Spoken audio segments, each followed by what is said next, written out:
Berima amachi dede ena yate nene na wote nene a ewo neat 100.9 FM so ene se berima amachi dede kuse odi abeja yen na ene ye Thursday Monday October 2 2023 and time just about gone 26 minutes past 1 na ene wie you free neat 100.9 FM. Na me mind jumadi na ya de bremu. Na me mind jumadi ya de bremu eno. Me amidi hu chia me frame ADAKABRI mudu oshiuma. Na me mpanimfo atachiri me edi dwuman. Production ye panyini kojuda me ado ene sine na aso.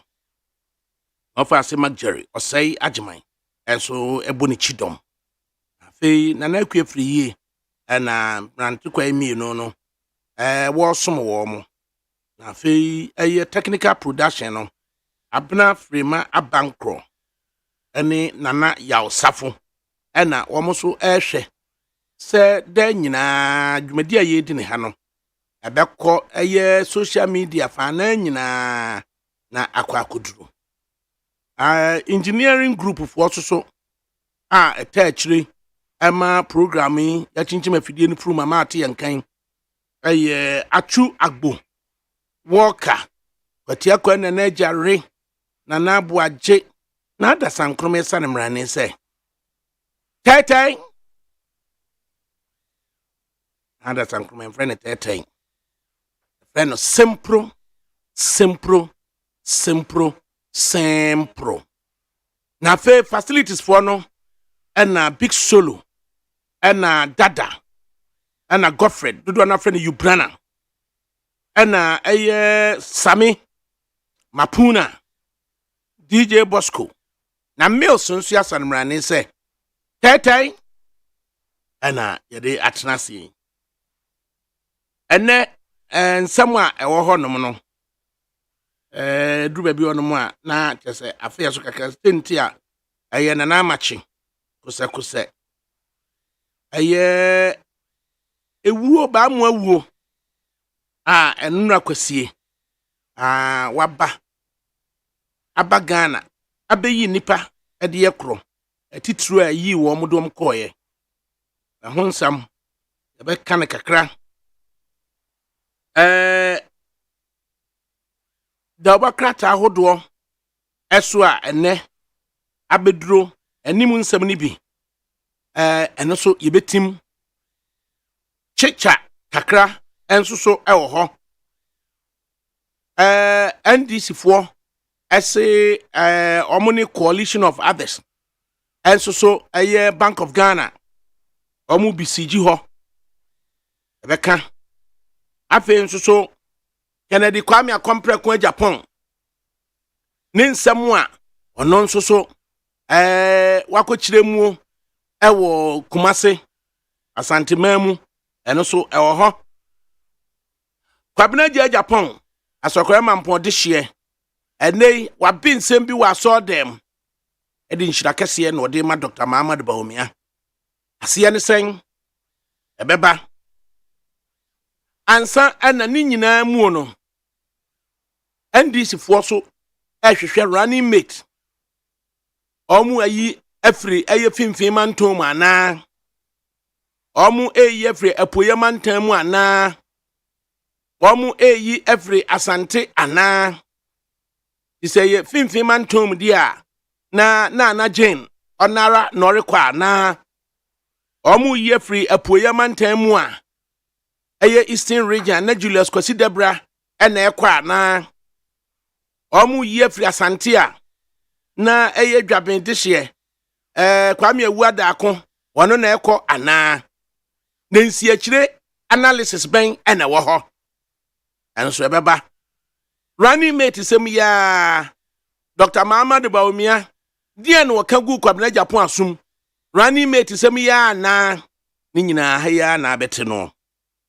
But for now, dear, Nakuya, Ray, na, papa, is here, they just say,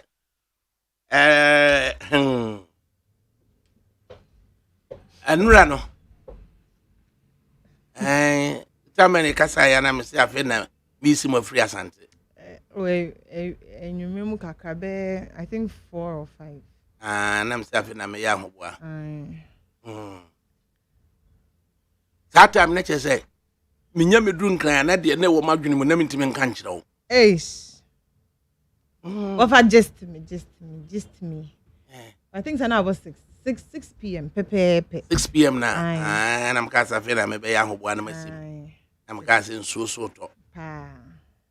Nti na ye me obosa me ofa kwae be nam kwan so se ne nsuo to no bat da Nyankopon ase wa bedu ha so ndwe so ne to ya na ye ne ha me ne se na sa time na eye rich abo ofa ewo eye aburi people no so eye wona na John Kufuor spectacle of obi afri mu ofieda.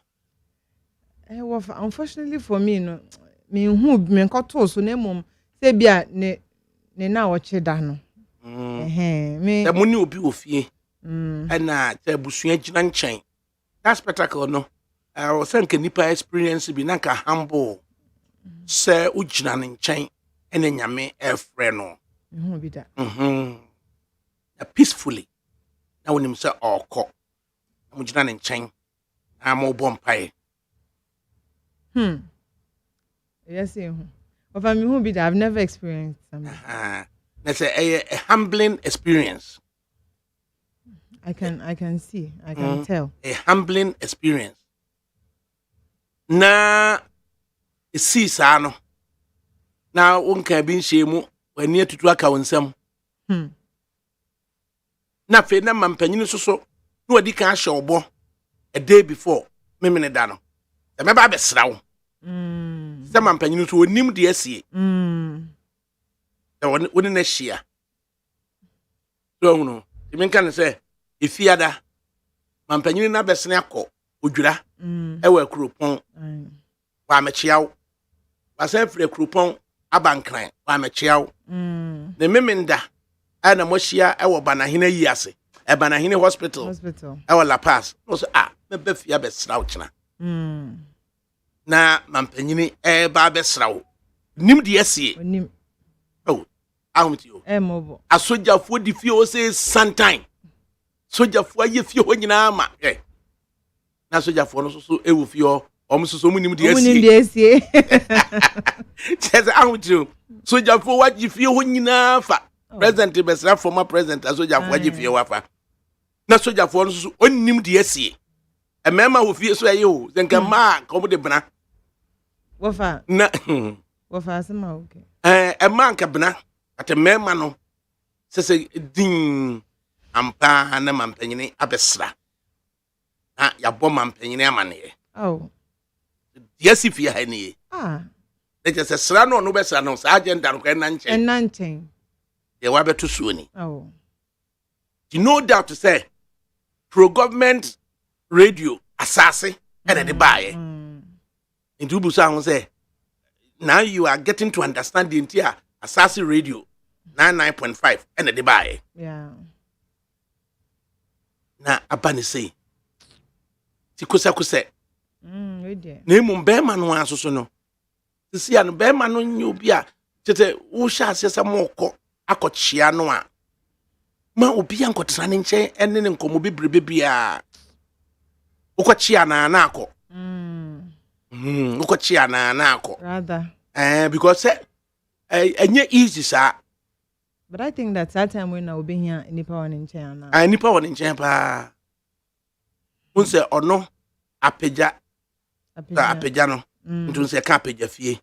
Ntini ye wa apeja hene. Dansa apeja hene no.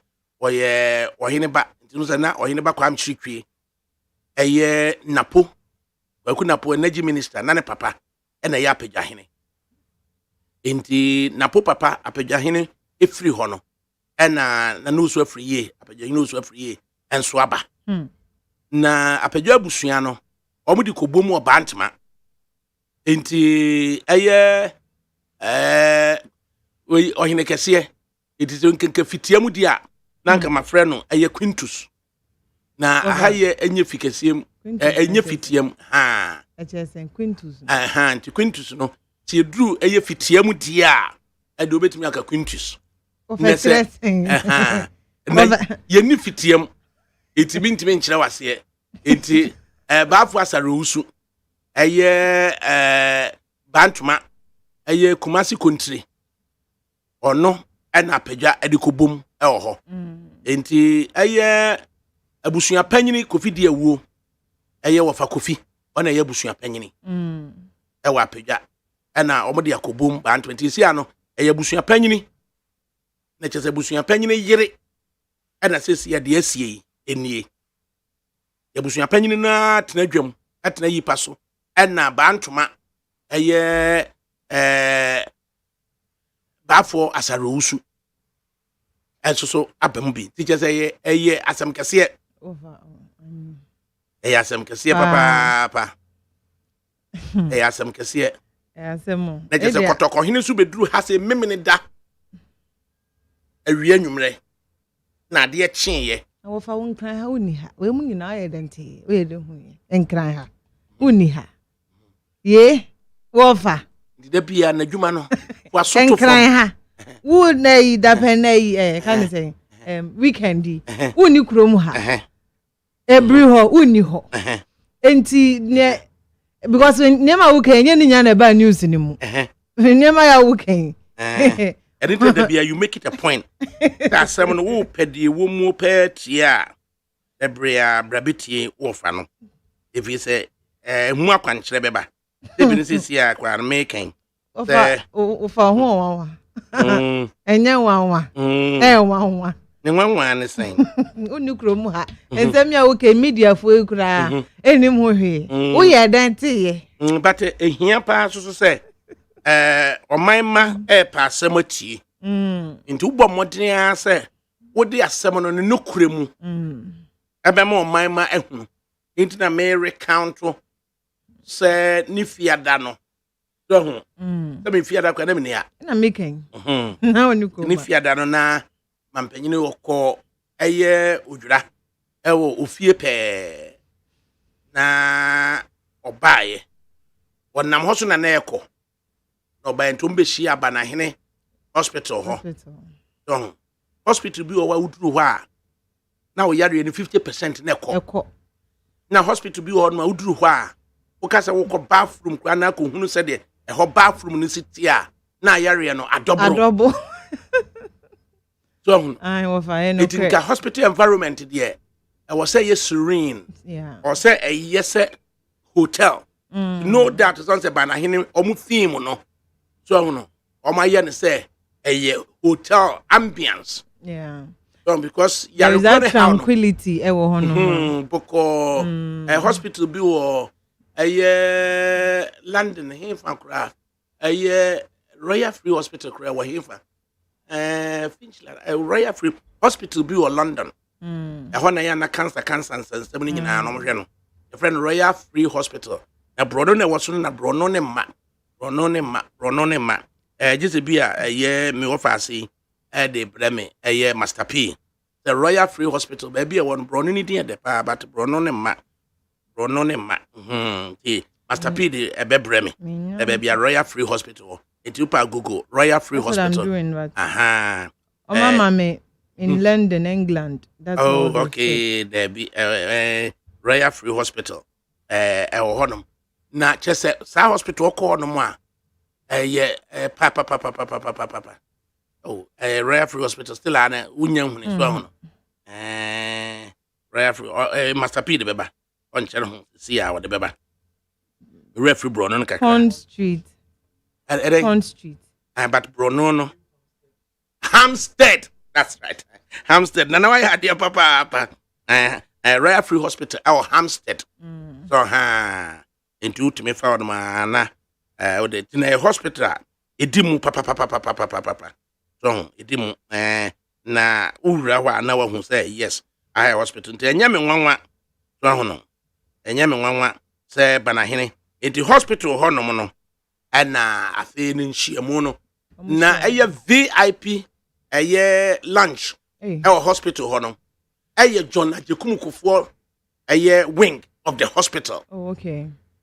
Inti na wo say eye John Ajekum Kufuor na ye dis wing na to no na e wo say okoho bi and na Ghana mampanyin so because the hospital there eye adehia papa se anka ye ma ye hihemra se government official bia yare a ma ye mfa no enkwa abrochire na nke yenye no ha se ya anka hospitals ahodo no anka by now yakoyenim anka yebekoyenim papa because hospital ni bi wo wa ye do kwo ho a na je so what resign say pa na wo kro so ahuno etidie na ye sa tertiary facilities no Ghana no iti bana hina o ma ya ade iti ho because oh papa echine kwasie meba fie ye echine kwasie meba fie no nra eye nra no enti anya no a president kochia former president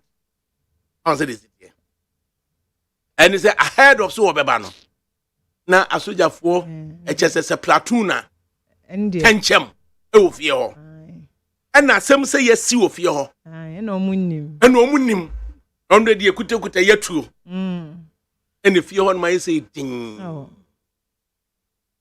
we see say ampanyin ne baaye ansa ne ye bo na ma ne say yesie ne so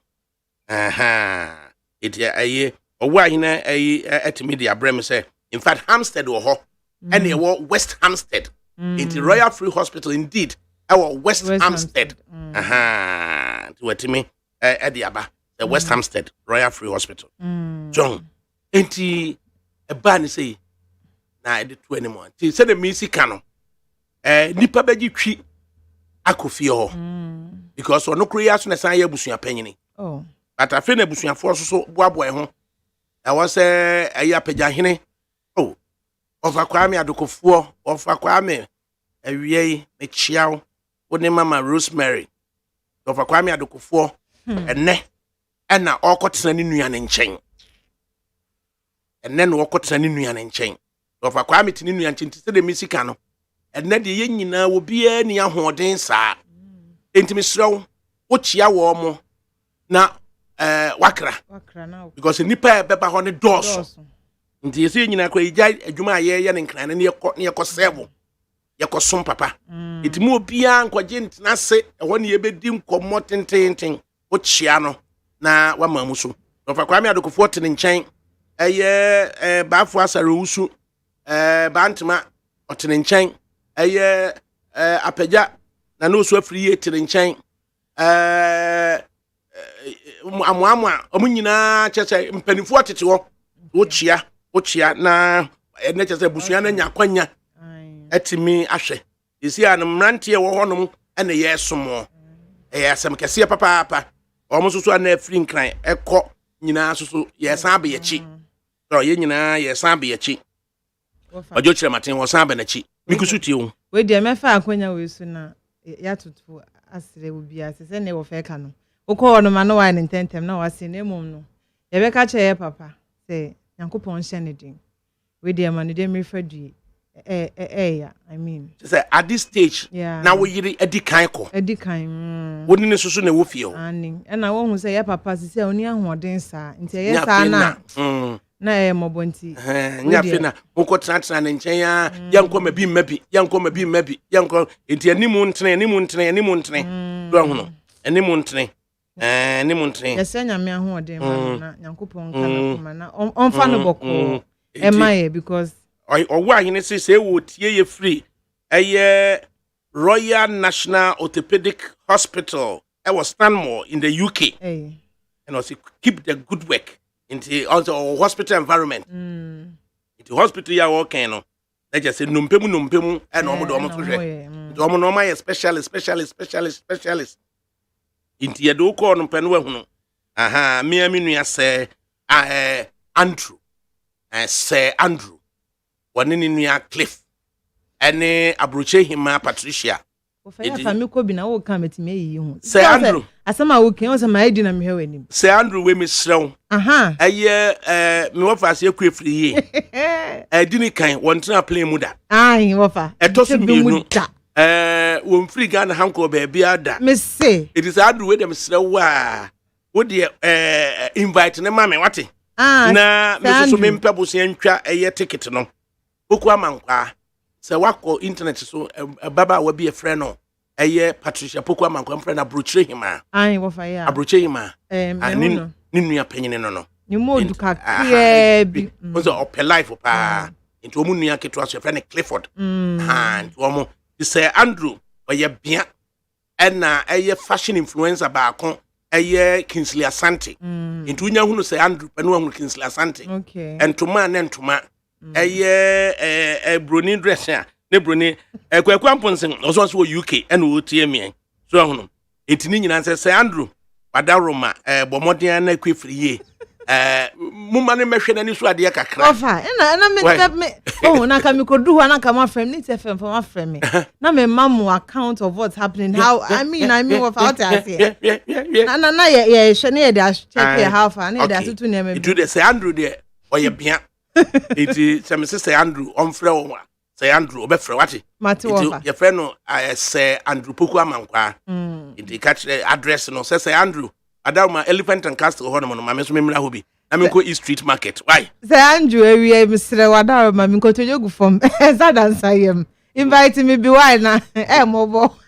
Me hemeni so dey wo fa too maso. Oka kwa me nya bi nka. Cause me I really don't have an idea what he's talking about, you know. You say Andrew. Enti misre wa aja. Wo sre panyini ade na wo de aye serie no. Oh, fan say it in a solemn manner na enka na kuma. Okay. So no kura ntimi ma ya bi obetimi akasa broche him amfa omra. Broche him amfa nko obetimi akasa bi a Clifford omfa onko. So enti no say Andrew na masre na man to ye betene nka wate ana. Enti we dey medase minim say bebe mu nti no me di kan akra da ho ase ansa na emre na duru ho. Enti say Andrew bomodin a we eda no program a ebe koso efa de asie ewo eburi pipo isu ase no. Say Andrew obeje bre no abagana pe Kingsley Asante mi so obeje bre no abagana pe. So to go and study them on Facebook. Okay. With the type Andrew Poku amankwa Facebook. Okay. And as a type Kingsley Asante Facebook. Ubenyo mu nyina what? Okay. Andrew dia ba now offer. I said no worries for him. We are on the roadside. Just inbox me. I say it is a higher crime.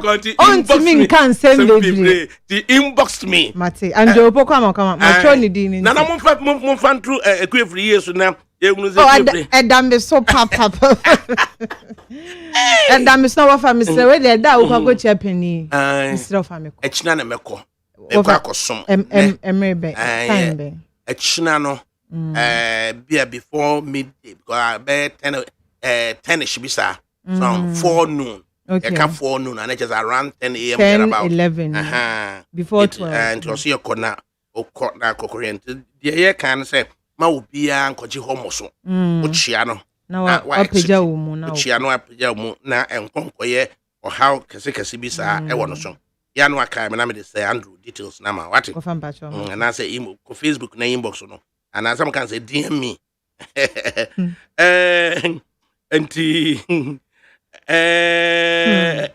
Medofo Abnam Pofo on Facebook Live. I say good afternoon ADAKABRI. My warm regards to the monarch of the movement for change, Honorable Alan Kojo Chiramatin, wherever he is. And I pay when you come tanko di ashishasu. He will be the first independent candidate to be the president of the Republic of Ghana by the grace of God. And Abna Ede Abba. Abna na so na say what they butterfly no so what they nemusa. A German kwa Benjamin on Facebook Live or say Alan John Kojo Chiramatin is the next president of Ghana. Let's change if Ken doesn't win. Kennedy Kwame Akompre kwa Japan. Then some na walk no. Me to say Ebisane say so Alan Bejoin. I said I don't have a problem. Now only problem that. Na some person can nyina no quite simply. Say sa bre we say no. Dachi bi no. Na what busa me. Say dear na man say president ko former president wa soldier for bebre no na se ne san na ma church until say political history na wusua. Okay. There must be a reason why you na soldier for a president won share sisi ya no. Dear na ekoso. Okay. Ya dear na omo ye no. Omo hwe no ma bi. Nti ya na what take you time. Na wa study bibi. The dear na ama recently no soldier for bebre atwa oman no omanpanyin no ho ahia. Na mo hwe ade. Because normally bi omo ye no. Enura say enura wia donko. Na ya de we bejeje mi ama beka na a regional minister. Na wafre MP se wo Greater Accra nyina. Wafre constituency chairman wo Greater Accra nyina. Na wafre MC se wo Greater Accra nyina. Komo ben ade koto wo manim. Muguso contest no ho asisie no na ama obi kro no. Na wakọ kire constituency chairman fo nyina wo Greater Accra. MC se wo Greater Accra. MP se wo Greater Accra se. Mumiensa every constituency bia no constituency chairman any MP any MC ya hwe onom no. Munka mom na munya adwuma emfa emma ba kope vice president Henry Kote asam any dey do we ya na man krofo ni bire no we ya enti wunia no se ye hunu se makoko radio so mo ye visible se mu gina mu dia ma vice ya ye be sideline mo. That is the word ye be sideline mo munyina mu okuo ba akoma woda ho kasa we woda ho kasa we enura donko enura wia donko we enti ugwa mumusam ho sɛ enti na sojafo atwa mampanyin no ho ahia ya mo ye om party mo hwe ye ba wo fa mbajo wadwen ye o sɛ me kan ya uka sɛ mbeka sɛ MPP shine your eyes na 17 locations a mo se mo kɔto aba no enu bekwa kɔfo ha de abrɛmo talk I say asɛm no me kan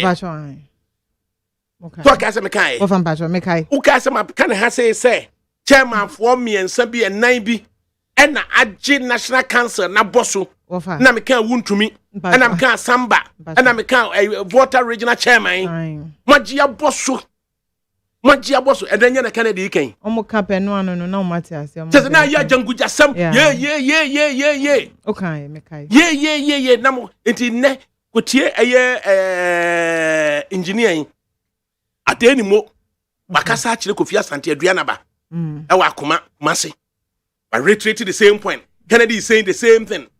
So na National Council Dr. Heyman or ye kwano or say venue mo pen mama venue aye venues and you say would see as someone general secretary no air car there is a young man he feels it do a cancer and the heart is broken or you know say the heart is broken because odi yawbi say nipa bi share chire GBK fue what's my me enka GBK fue wouldn't say ba homa ye din and ya tia brante na hwe so na brante no na kuma ana ode kasa GBK fue no wo ken so nkan ofa aha aso yen sanda yes sanda are we still practicing the free and fair election and you also na dia breme no say ADAKABRI we know where you stand. Alan can never be a president na me dem say you mate ti andie twa dwene koso dia na ma sojafo atwa president no ho ahia bebre no uma security analyst informa so ntopom ka bibi nkyere mo ofa ka kire men kan kire o I mean sovereignty of the state should never be toyed with. Okay. The sovereignty of this state should never be toyed with. And na ancestors will be a adia ebema ebu. I was said there be a adia radio ni yemfa nin samone. E de bi ankam tu wo ye de wo ka bibi because nipa ne bebre no almost sisi o maso. Challenges no a ewo o mo party no. Sa challenges no etimi affect on mining nyina. Yeah. It would ni apa no abusa wo ho. I say what ADAKABRI, please spare us the unnecessary fear mongering. The president's dispatch team has always been the military and national security. Please die in some kikano. Faruku tamaneka we. So no, it is amrantie we no no. Beke kanisa no to mane. If we say we nim it can be sahak. It can be sahak. ono de what da on onim ho hwe strong no eti Faruku makika obeba betena oba betie atam ne baye no wa na abeka che na manate obeba betena obeba betie but on faba mu we are branch na wo mu a be fair to other, be tolerant, of course. So no ebe some get this I don't say some make ya na atweba esisie nya de papa pase abuo nye eba ye nya general secretary na ekasa eso so de ye ekoso no general secretary no na onim ho hwe so Amponsa Enoch what's your offer? This is your friend Amponsa, the police officer. Keep up the good work. I will visit you when I come to Accra. And if you are not ready to tell us, then there is no need for you to mention it. Minka Huti, you see the wood or mine one. Onka adia, Edua Nemum, Miss Munya, Quasiabuno, Munya Siano. Nessa a pansama mama GB, KB, Kefuanoa, Emekasa, no could be antilanchine.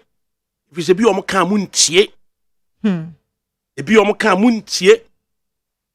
Nankanya sebo die ekoso omo party ni mo no Ashanti regional chairman woni kwabena Japan omo gina court o case ni ne yamfre adie no ka fa kwabena Japan ho antu omo wo court adie ne sesaye yesi ni ahurasia enti na kwa ayasokore mampon woni kwabena enti mienko papa Kufuor fie. If there are soldiers around the president, is good because there is the NDC nation wreckers who are bitter about Anado. Asandra de Okanokre. No Wakano. I see NDC will be a bitter. And into a soldier for no bear president. Why are the papa? Why are the papa? I see the military is surrounding the president because they know they've mismanaged the economy. So the youth are angry. And if the citizens complain more than there's a possibility of whatever, and then I am concerned at the airback. And I tell you, James, I say wisdom is talking of her, and or they can't say ye. Into one would you to ye money you was a Mamudu is from far, or says she my fireman, and Ufretia, and also the buy, you know. Brown J upon Wafa. Please read my comment up there. And a comment no him Brown comment and it will be I was say I James was over. I love you too much. And Blade Jasper. No Ken, no vote 2024. Munya fair to all sides. Munya fair to all sides.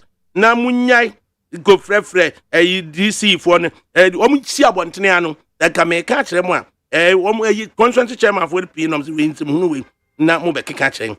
I see Opoku Evans. I see always sounding war drums, you Martin. Also, what we need is a visionary leader, and Alan is the leader for the moment. And Ode Ebaye. Andy the King Kai, Peter Yabang, Alhaji ADAKABRI Mamudu Oshioma. Good afternoon. Nobody wishes their fellow humans death. However, the idea of sending dignitaries out to seek help is causing their deaths too much. Something should be done about our health facilities here at home. And Odebaye. Enti Abnampof was there is no democracy in MPP again of ADAKABRI. That's why some of us support Alan and Odebaye. Noah the Agboda and Osi for Ken is for Ken. No matter what Ken is our next best to lead.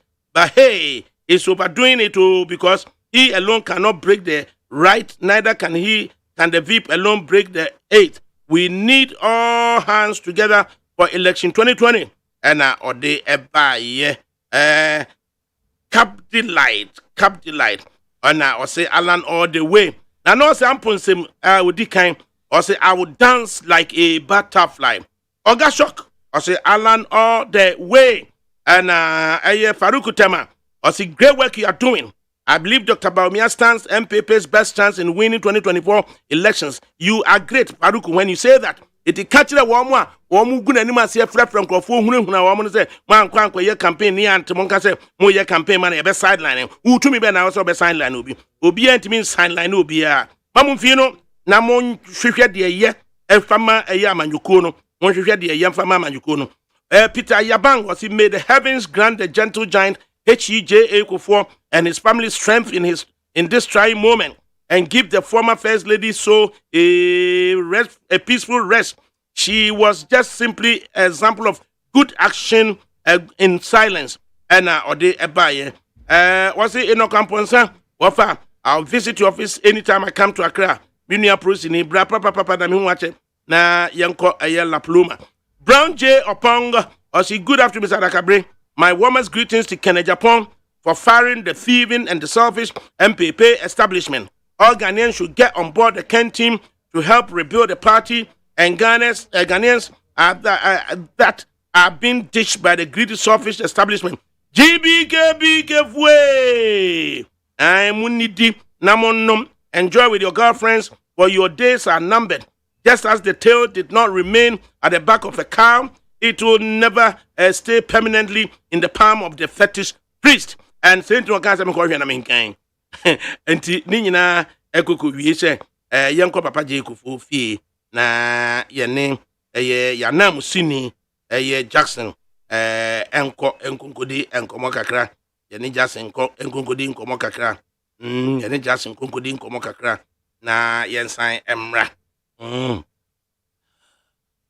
Right, that's him. Now, what is saying? Yamiadum, no way. Why, yeah.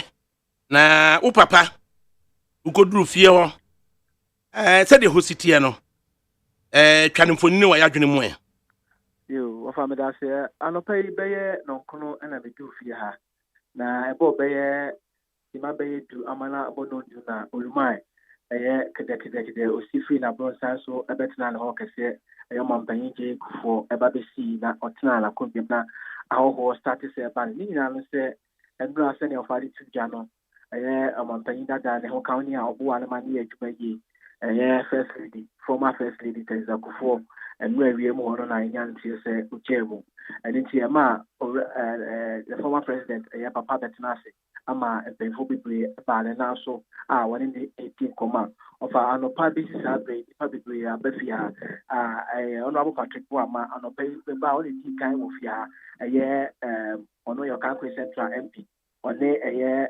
honorable SCD yabo anso by we no ka say KT Hammond ewa ha honorable Adwasafo a enso be tira eko Canada mo enso ha me ne wo kasa sisi ehu honorable Samari Alan Samari upper is former minister honorable Ohinto ewa ha honorable Boniface enso ewa ha no ka say Alan Chita for the almost so abatia papa eno kasa obasa do tu asisi a omampanyin Kufuor omampanyin dada Kufuor etindedwem ewo dan no eni pe the Congresswa or two and Nikia, former MP, Honorable Adokufo, and Tin and Sabunkum and Sope, and an Ebapan chief and so at Waswa, that there was for a count, a channel, a share, now a bit in any, not a bit a yes, CPP Jan 12 will be no mere secretary now, the political dection so only so about the PBA, Kwame Naya.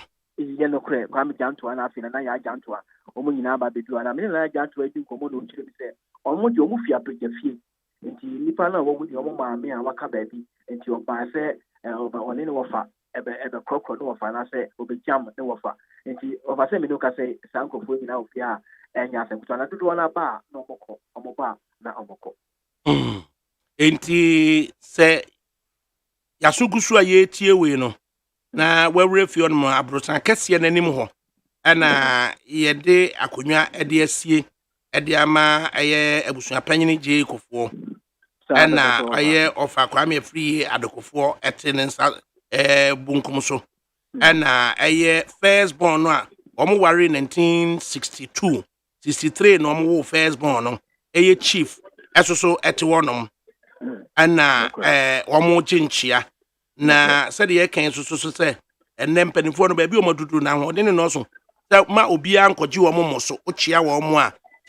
na waja wo ochia wo taw no sa de no ekoso ana ofa no kwese kana me kan no obia dodo na abechi me no kasa sisia no Adwasafo eni ha ma message ya da pa no ba mo ko be dipa dodo na aba ha ofa ma dan wani kwese abe dipa anka ba anka mu gina ka ade a enka fie ha abodun ku ba de chia no mo ko omo chia no mo ko se me no kasa sisia all and the boom we say Alanche Martin paying for a kind of that woman sorry almost some put to a car na omako. And she nipa bad and I seen your kind of much ya no matter how many no mosako. Na yahyehyɛ nkonnwa bi so ɛwɔ hɔ a ɛsɛ hɔ ɛbɛkwa sɛ yɛ busua panyini wɔbɛtwa ama na busuafoɔ nyinaa bɛduro ama wɔn matimi ahyɛ bi a ɛda yɛbɛdi na wɔtwe da bi na bi akɔkye wɔn yɛtimi aka kyerɛ sɛ na wɔtwe gya no sɛ yɛbɛdi no kwasi ada na sɛ yɛbɛdi no dabɛn bibi saa so kɔ so ɔfa ne mi hu ne sɛ baabi a ɔmampanyin dada ate ne n'anim ne ahyɛ nkonnwa ɛwɔ hɔ ɛne n'akyi ahyɛ nkonnwa nkurɔfoɔ so ba sɛ busuafoɔ bi asi nkonnwa foforɔ baabi deɛ ɛnyɛ adeɛ a bɛho bi na ɔsate anɔpa na nkɔ wɔ ne ho hɔ na nipa ne ba ɛdɔɔso no na afutuo ba sɛ wɔ sɛ ɔba bɛtena abɔnten ntutu anammɔn ɛba abɔnten ɛbɛtena it is a protocol for no you omadwuma sɛ yɛbɛkɔ dɛm wɔ na kyɛ sɛ hɔ ayɛ clumsy nti ɛde wɔmmra abɔnten hɔ a na kyɛ sɛ yɛntumi ɛnhwɛ na ne mma a wɔn hwɛ no so fie hɔ nom no ne mma no so no ɛyɛ aprosifoɔ securityfoɔ no ne mma no so wɔn no wɔn ahokeka no te sɛn ɔfa ɔba police fo ofie a national security fo ofie a ɛyɛ wɔn adwuma yie ɛde nneɛma ɛtutuya a police fo ɛrɛsɛ cars ewura ha nyinaa ɛmpake basabasa ɔmo kyerɛ bi dia car ne nkɔkɔ parke national security fo wa so ɛyɛ wɔn adwuma sɛnea ɛsisi bɛbɛbɛ nti ɔba ha wɔn nyinaa wɔn ani wɔn kyerɛ sɛ nnura deɛ in fact ɔmo ani kɔdɔ a wɔn awura so wɔn maame wɔn ne ofie ha ɛgye wɔn akɔ na awura kɛseɛ ɛbaa ama ɛnɛ na nso wɔn ani ma yɛ sere kakra nanso ɛnyɛ sere asɛ ɛni ada hɔ na wɔn adwuma ɛsɛ fata deɛ wɔn gyina gate na no ɛyɛ wɔn adwuma wɔn inside so ɛda ɛte car sɛnea cars no ɛbɛ parke gye national security fo so ɛka wɔn so no obi ayɛ n'adwuma sɛnea ɛsisi bia enti na wiem sakyerɛeɛ so te sɛn wɔ fie hɔ ɔfa wo sɛ aburi ba ha ɛka sɛ ha yɛ baabi a nsuo tato bebree ɛyɛ koraa bɛbɔ bɛɛ kɔ akɔbɔ bɛɛ de baako no nsuo pete kakra ewiem no awia no nhyɛda mmɔ ha ɛyɛ yi ti baako asante kɔ a ha ewiem na yɛ bi no ayɛ pii ayɛ ɛsɛ ohun awia ɛyɛ adeɛ a megyina abɔnten megyina baabi a ɔkyerɛ no papa te no ne hɔ pɛɛ na me ne wo ɛkasa yi amframa a ɛyi no ɛbɔ na ayɛ ku sɛ biribi asi owura ha te sɛ biribi asi wura fia sɛ biribi asi fia na sɛ papa atenafoɔ papa atenaseɛ wɔn koro ya so na san yɛ abusua panyini ɛwɔ apagya abusua mu na ne nua ɛyɛ ɔfa Kwame Adokofoɔ so tene nkyɛn na chief Kufuor so ɛtene nkyɛn no yɛbɛkyia no a amanebɔ bi ɛwɔ hɔ anaasɛ ɔkyia no a na yɛayɛ den ɔfa anɔpa ne mehu ɛwɔ inside hɔ no sɛ nipa baako mmienu bi kan baeɛ no amanneɛ ɛkɔɔ so basaa bɛyi wɔn a ɛbaeɛ abɛtena abɔnten deɛ amanneɛ biara nhyɛ dɛ nua sɛ ɔbɛkyia na wakɔtena ase ɔbɛkyia na wakɔtena ase ɔkyia na watena ase time so a na wasɔre na ɔkɔ sisi ade akɔyɛ nkyia ɛnyɛ nnurubra ɛyɛ abusua panyini ne nsa aka na abusuafoɔ nyinaa na yɛyi kyiame sɛ woba ama yɛabɔ wo amanneɛ de asie ne really no na wɔtwe da no mu ɛna na wɔtwe da no ka wokɔ afuo mu koraa na wokuta kɛntɛn no sekan no na gye sɛ wafa hɔ na gye sɛ saa tam na wɔtwe da na abusua no tumi anya brɛ akyerɛ sɛ bi a yɛbɛyi asie no sei enti na wɔtwe da no mu ne yɛdi amanneɛ ɛna yɛakyerɛ sɛ sei na asie sei na siiɛ ɛno nti ebi a ɛda sei ɛne yɛbɛyie na yɛakata akyire na yɛanom sikasa na yɛtumi akasa de kura yɛwie bibia it this time no de nyaade a wɔsa amanneɛ yɛbɛkyerɛkyerɛ mu de esi yɛ na yɛsei there is an official announcement say papa ne hokafoɔ Mrs. Teresa Abba Kufuor nanka wɔyɛ Teresa Abba Mensa ni Kufuor na sabre we say no enura be se no miensa nyankropon atonsa afre no abra na abusuafoɔ gyina ne nkyɛn a ɔmo ne nyinaa bɔ mpaye na ɔmo agya no kwama okro esi ade abusuafoɔ na pɛ ne ɔmo frɛfrɛ ɔmo amom nyinaa ba abusuapɛ nyinaa na so na ɔmo timi ame yehunu sɛ ɛda sei ɛne ebedi na wɔtwe da no na bia na wɔtwe da no yebedi ne ha anaasɛ yebedi ne ha na wɔtwe da no na ebedura ame nyinaa ya bɛkɔ ama ya kyerɛ yɛ sɛ ebia de esi yɛ nie na si ebeyi ne da sei na kyerɛ sɛ ya hu sɛ de yesi ɛyɛ no eti we believe say ɔmo yɛ mpanimfoɔ ɛsan yɛ ɔman Ghana soso asɛm said ye da honom no mampanyin so wo man yi mu nti eduru ni say ya na ye ho na John Dramani Mahama what nka Ofa menyan ten kan ti ya nya ne se ebo no minu azie ya ya de a amampanya bejechi the vice president Dr. Mahmoud Bawumia obaba ha ntia advance ni bi kra soja fo me ni nsa bi edikan abaround se ono no ba na okwa asanya ne tie speaker of parliament ono ababa ben onso eba be peace tie ma nti ofa ne ho no na fa mani bia ne ka do se ono ababa cheja ho enso aba ochia oluma bi no kwetena ase a obi anko bi sa na pa so ye di so sinede eti je se pua na empanifo no epu ede eba honom na eye Akiola road ya with the free main road ede be fi honom no hososo etesen over me pia bontina cars na de ni kwan se refi mu no oma park na ni nyina no police we wo fi die ma ye adwuma no hwese kwan mu beta ho na oma park cars ni nti wa ha mo inspector ba akwa kogina kwan no hwese nyama ekoso no eyi ana se nye na oluma fi ha no so there was car park see stand down the see na chiwo nti cars ti mi ru ha nyina no na oma da so oma park nti nya de akwan no I see ade a cars park de na so mu da ha ka bi a peso ba fi ha ba be chi oluma no ubetime aba na minimum da se eye main junction honom no unse eno so eye highway a edi free enkran ede ko akuapem na hwe se omforo bepo ni hwia na afi na omuyi gears na eje ebe mu na wo mu dia kusane ede akọ so a efri eye akuapem so e bankran so omu di eja na esane na omu di afro na omu di besane de akọ eti hon kwa ya na o tene roof incline to the right at the akọ eye minor route no the akofie ho a sa junction no so no do you know and we find out amanye sa process for gina ho a wo mo alert oncoming drivers on the highway say yenti a kira sem bia so over no pa me bade na police bia ni ho ba na ho yesi na me me kan say once enya ntie say omampanyin abegi kire ba ha ne de over ali mi nyina ba ya adwen say embasa Bema police ni agina ho na wa ho be me gidi say police was send be advance send it say advance na di kan ha na me gidi say advance ana e bi do ho na me ko so asa ko be na send it bi asma sa ba ma na pa me ba de na e ho nye send e bi itmesi na emuda ho a me de bae plane so ticket no ho aye de kakra e wo Kumasi to Accra ndi eja ye hwe say o mo apply route no so no o mo be make additional seats available ama edom no so fira sante a ye gitwi e de abankran no wo mo so etimi aba na abusua panyine John na Teresa Kufuor ofira ntoma na o hye batakari ana wo hye atade ofa menne wo ka se panyine da se ni aka abusua panyine hye atade na ote na adwama manfo chiachia no ohye na tare kama tare no se da anye kokko pa kokko a tuntum ewum na senya pempen se na se o ni kuli ha bi a ohye cha ohye waje sa che no na waje ni chichi enso ehye na ni na ohye ni kambu kama ne travel plaka otiwa wotinti na Dr. Kwame Adokufuor so ahofa so no tesan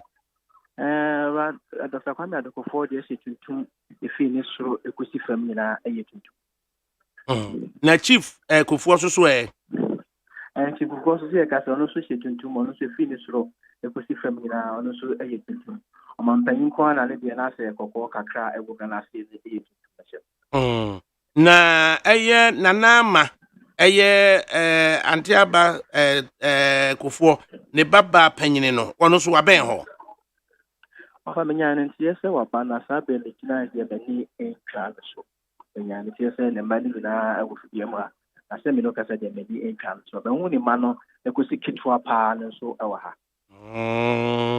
na antiaba Kufuor ma Teresa abusuafo a efri sunwa domase ene edna wo mo so yaba de ofa menyane ntiese ne busuafo ni bi ababe na me pedi ni me di anka na de baba da busuafo ababa betu abusuafo wa ha Internet se fie honom no wo hwe abontene mu honom se de mu sitre no a na wo hwe a ho akire so anase ekwa dedem ɔfa sɛ nipa ɛba kɔnti ɛhɔ nkyɛ so saa basa nka nipa no nyinaa gyina ya deɛ a nka metumi akasɛ saa bere nka fie ha akyerɛ so na ɛkɔɛ no ane kyia na ɔkɔ ɔkyia na ɔkɔ na ɛma bi abɔbena wo fie hɔ anɔpa no mehu sɛ maame panyi baako ba bɛkyia na ɔbɔ bena ba nea memi de mehu sɛ na amanfoɔ ka sɛ ɔnyɛ abotrɛ ɔnto no bo nti benade bi saa deɛ ebi mba ha jo ɛdeɛ na ɛyɛ Jackson gusu na ɛhwɛ akyire famayen na Ghana mampanyina bi de akyire ɛnura no na ɔwɔ asante ɛkukugya akwabena gya Japan antimagi 10 years anniversary okugya no enti omu nyina no bo anan aba kwadwo kyerɛ maten so no ɛtoto na nso aba ɛna meken sɛ agya yɛnhwɛ na ɛyɛ available seats no na yɛntimi enya by air na ɛdɔm no so ɛfiri hɔ no ɛyɛ nsɛ abusuapanyin no so ɔmo de kɔbɔ mu ɔba ntema enti ɛyɛ baafo asare wusu wɔno so bantoma hene yɛhwɛ sɛ ɔno so ne hemfo a ɛwɔ ɛyɛ atwema ɔmo nyinaa so ɛbɛba na yɛhwɛ nti no hwɛ akyire na bibia no a ɛyɛ worthy of ɛyɛ telling the general population no na watimi ama yɛhunu ama yɛtimi atoto na wonya so a na wasia me abɔ Ghana mampanyin so dada abusuapanyin John Kufuor sɛ wɔno ankasa no na wɔtete no wa man supporter Ibrahim Boache ɔso ɔno so no odimirika bababababa afe na wabrechi twamudwo so kɔ Boankra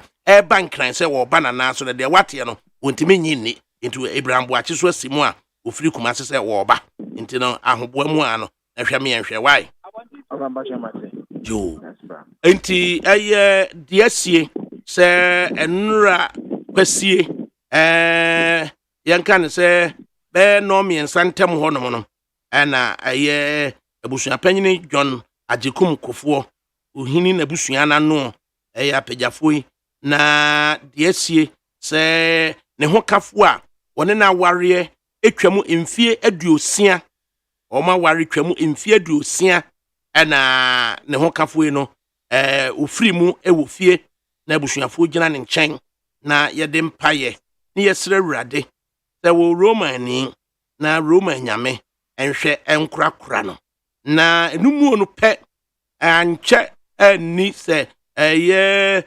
dɔnhwere baako dɔnhwere mienu kura ɛna Ghana mampanyini ɛsoso ekopie fie hɔ ɛma yɛde amanneɛ soso yɛ den ɛde bɔɔ no enti adeɛ kyenye ɛyɛ mpanimfo a aba hɔnom ɛna Jackson ɔdenufo ɔde ɛto yɛnim ama yɛhunu sɛ ɛyɛ abusuapanyin John Kufuor ne nua ta ɛne Dr. Kwame Kufuor former defense minister ɛna former ɛyɛ interior minister ɛna wɔno wakɔ akɔtena ne nua panyin ne nkyɛn a wɔn mo gyenkyia ɔse ɛyɛ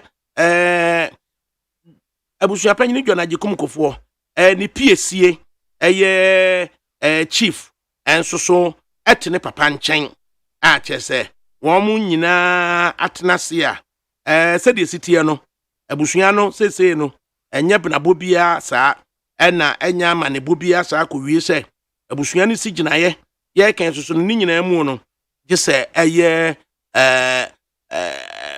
baafoɔ asarewusu bantoma hene enso so ebeduru na ɔmotimi hunu sɛ na wɔtwe da no sɛ kwasia da yɛ ne mi no mu di na wɔtwe da o anaasɛ da bɛnda ɔmbɛhwehwɛ yi na mɔne ne nyinaa de afiri hɔ ne yɛhunu da yɛdi na wɔtwe da no obi ma so ɛyɛ akuapem benkum ebi akuapem nifa akuapem adontene eburi ɛyɛ akuapem adontene nti adontene asase so ɛna wɔtie nti akuapem adontene asase so ino mu bɛyɛ ne sɛ yebedi na wɔtwe da no wa adontene asase ne so anaasɛ wɔn de bɛkɔ yakyi ɛde akɔ apadwafie sɛ de wɔn si yɛ ne da bia no anaasɛ ne nyinaa mu nso abusua panyin so a wofiri ɛyɛ sunwa dumase ɛne ɛdena wɔn nyinaa so bɛka eti apam ho ame ehunu baabi a yɛdi na wɔtwe da no ene eye bread bedi na otweda no na saa bre no soso yehunu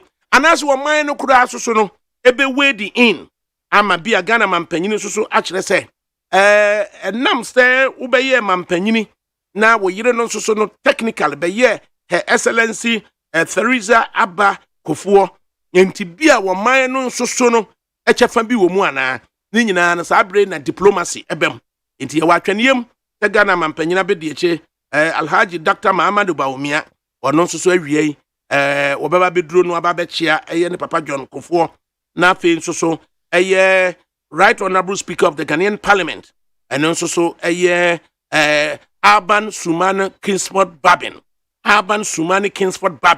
and also no ube lead the parliamentary delegation na omotimiako Papa Kufuor ne nananom is Patrick Buama ukankwe Central Mrashobedwani oduru wadada akwa ye de sese oye enti ni nyina na egusu a yebe yebebie phone line no so kakra na bia saa bre wunia no bia wo no untimi mesene enko Papa John Kufuor ho abusuapanyini John Kufuor na enso so tin radio so se ye kan no de enei abusuapanyini John Kufuor oti adwam na ninua Dr. Kwame Adukofuor eka no ho na ne PSA Chief Kufuor enso so eka ho na de obeka kire wo mo no na omotimi atie Brad Jagos from Enswam also I want to commend the boldness of Kennedy Japan during the showdown walk at Kumasi and all that he said. We need such a brave man like this as president, so he should continue the character. He shouldn't fear anyone in the party. As a Kodame ADAKABRI, I had a dream and you were the new chief of Ajoso Besiase, Brown J. Opong. Also, thank you for your brevity, Wafa. Thanks to Ken for firing the GBKBK. All Ghanaian youth should get on board the Ken team, no matter their party background, to help save Ghana from the thieving establishment. To the GBKBK, there is time for everything. Ebenezer Gazie, I will say Alan, Alex Apiabuachi, Minuano, I say, bro, keep up the good work. Make yourself, prepare yourself to be the next chief of Ajoso Besiase. The endorsement is too big. Brajagos again, Musa Abatwa. What's happening in the MPP has historical roots. We don't care about who to lead them in the 2024. Teresa Kufuor, also the deaths of former President, First Lady Madame Teresa Kufuor, and Honorable E.T. Mensah. Was I just say E.T. Mensah and Sosono, Ningo Pram Pram, or no so, or yeah, Juma with the University of Ghana. E.T. Mensah, yeah, Juma, the University of Ghana. J.J. Rollins, Ibeno, E.T. Mensah, the Dini Naya Enoch, Tai Mensah, na Butnia, na Ninamfo for Eddie Sadam running, Washington, into Washington, no, and no one say, Wash it, no, I can say the Achireno.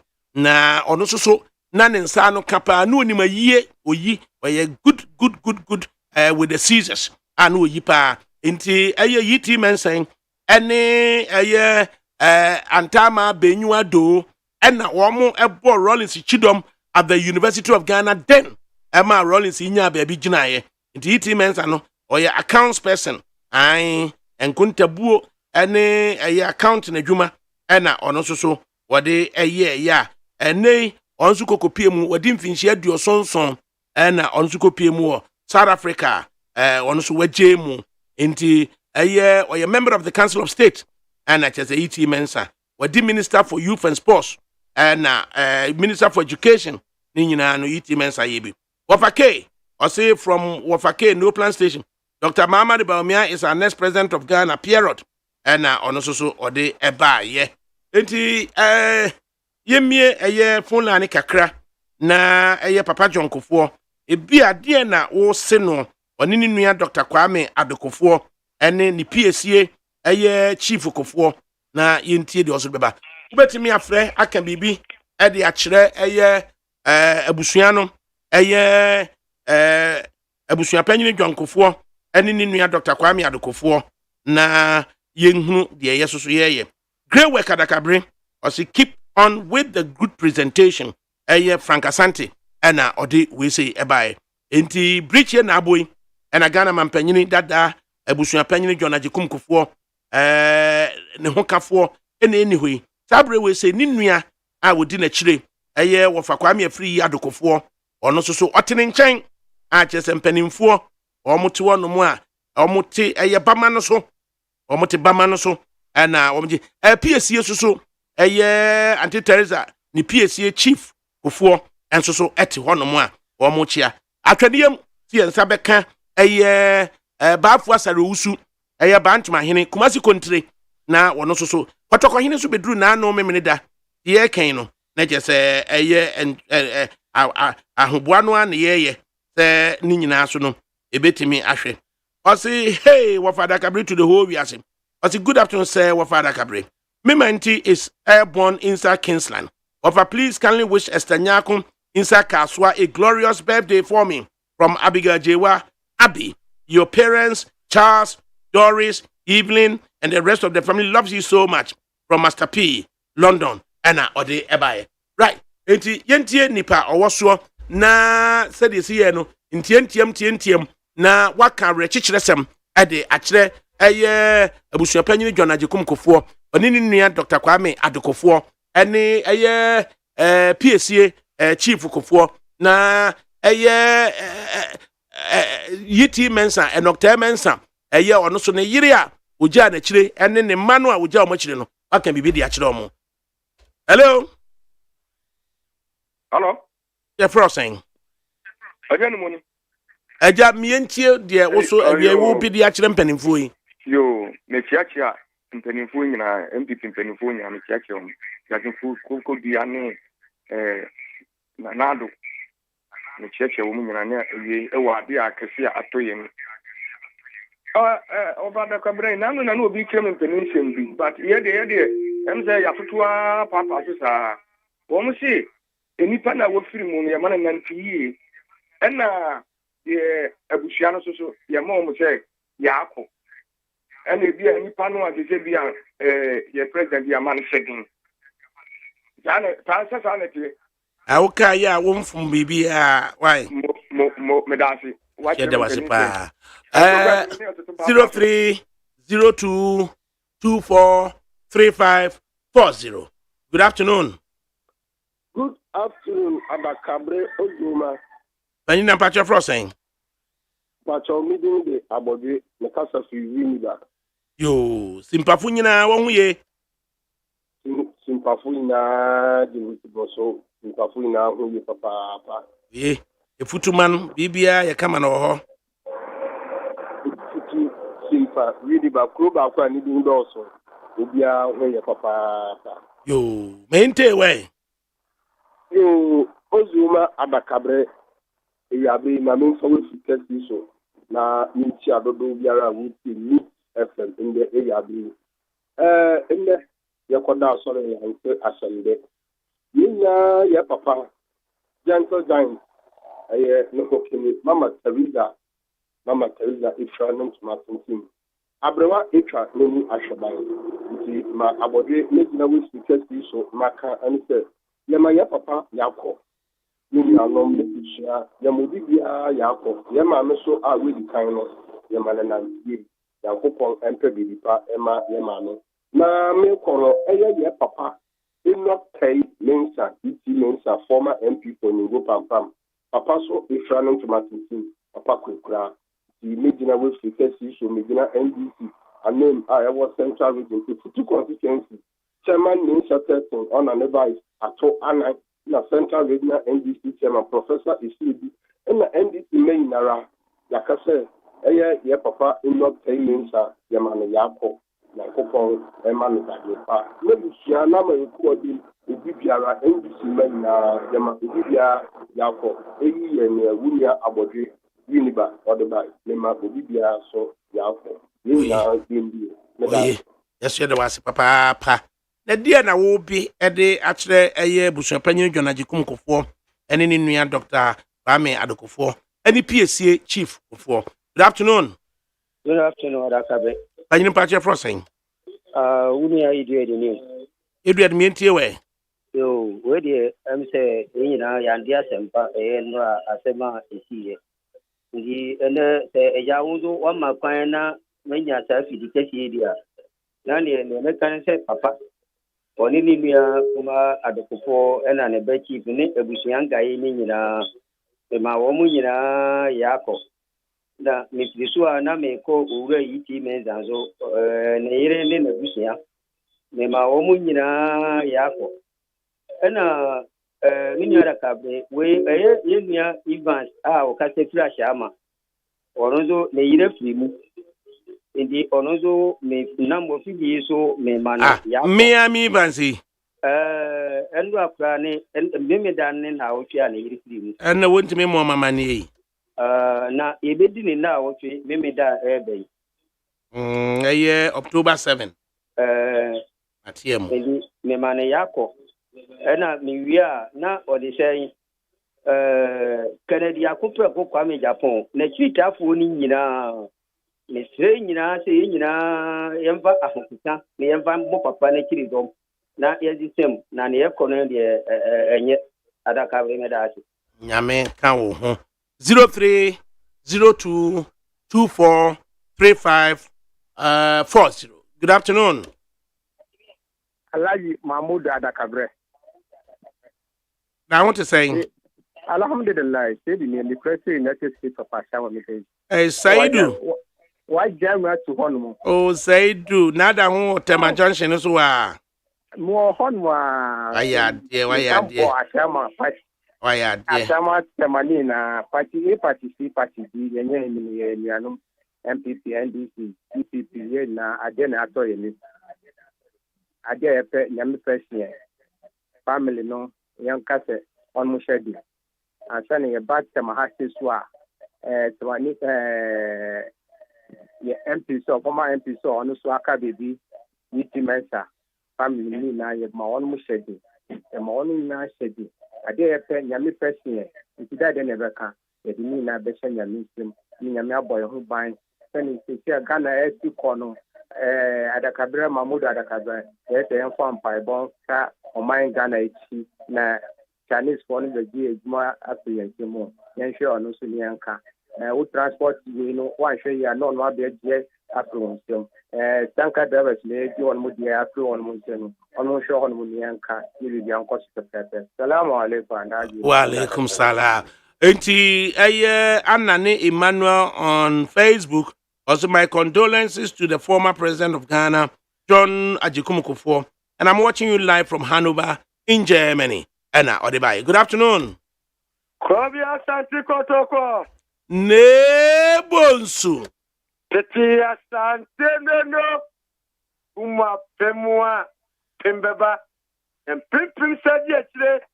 Asante ma yenim ko. Ba yenim kane. Tadefo amuchiri mu nuanom. Buto obo sadi so abo akoko. Dati ni ebe hunu. De ma piao. Eje so de jie. Yo ewie die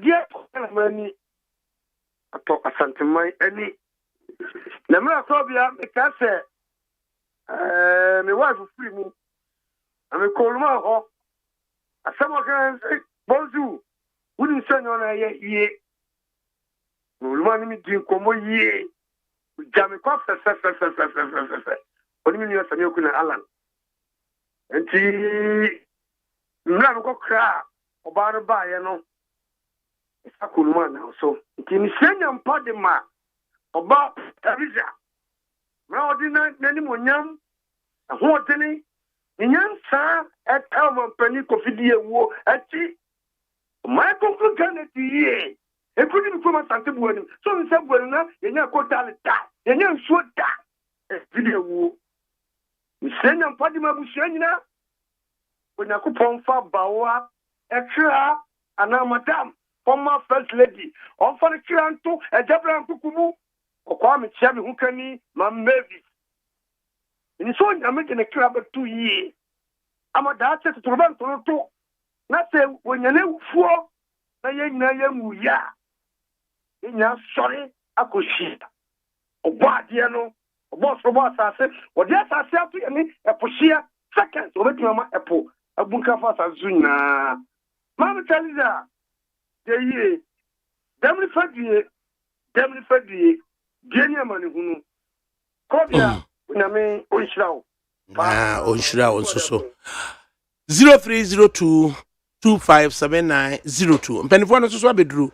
Atiki Yakubu of the MPP, Delali Sawakbo of the NDC, and Nanantu, and so Ebetnasi. Good afternoon. Good afternoon, Ofa Mahmoud ADAKABRI FRIMPONG MANSO. Panyinia Frosini. Matutum Lukmanie. Okay. Matutum. What there was a body of crumpa. Men nadao, I have forgot so branch enemy. Na dear Sino, Imo ya. Asemba company beka. Ese obre chewu. Obre chewu. The beka ne se omampanyi dada John Ajekun Kufuor kantan frifie. Ne ono ne ma apejafie de hyefuo nyina yemomo yako de beti makano no na de asie no emu ya nanso esanse nipa unyina abode enyina yetwanti no na de beka ne se omampanyi dada George Kunkufo ne na busua ne ma yemomo hyede ne yako na de ade asie no asidia mo magana nyina na me say tie krompa usade iti mensa de kwade ababebum no na che say o magana na ankasa no ana yato abese no Ghana man nyina ye me nyina ho yakọ e de hyeden na de aba no emu oya ebewu nya ya ese ewu mafo de wudi wachi agya no obi okwampa wonya de wudi wachi begya no enu ntina mpanifo kan kasa bi se owumafo ho ona owumafo no ne ho ona papa de aba no Ghana nyina ye hyede iti mensa de aba bebom ana yankasa ye maame ye nana ono so de aba bebom ti apagafie de hyefo nyina no ye mamu nyina ya kɔ ne hyɛ ya ba ni ba du ho nyina ba bisum ni aboa me de du ho no ma enkonya me ana ba hyehyɛ na pepa nkonya no hu nyina na ma ba hyehyɛ ana wo nyina adaroma emrante kwa amadwuma no emrantefo madwuma no 0302 243540 sabre ye busua panyin John Kufuor oni ni nua Dr. Kwame Adokofuor ene PSA Chief Kufuor o matena bamaso ye genchia said yesi enra se Mami Teresa Aba Kufuor onyame atonsa afre no enumu ene se wuni akwanya se wo frosoro no mo a akwanya ne de amawe hye papa den na Dr. Kwame Adokofuor hye ne den na PSA Chief Kufuor so na hye ne den enu akire no yiti mensa na yiri Victoria ne nkwada ka akire no so no wa hye wo mo den. Good afternoon. ADAKABRI Mahmoud Ozoma. Ekumfia brobe. ADAKABRI. Mapo. Oh, memnte we. ADAKABRI asemati yo. Asemnyi. ADAKABRI asemati. Hello. Miteo pa mapa. Eyo, ADAKABRI omampanyin Kufuor. Asema atu Ghana fu inala atu yen CCL college on the ADAKABRI okura ofado on ihe gbu o ma na oya makadodo o ma pe Kufuor okura ofado on ihe gbu ogbu na ma no for 8 years na ya makadodo ndi asema atu CCL college yeso ndi yamani yakọ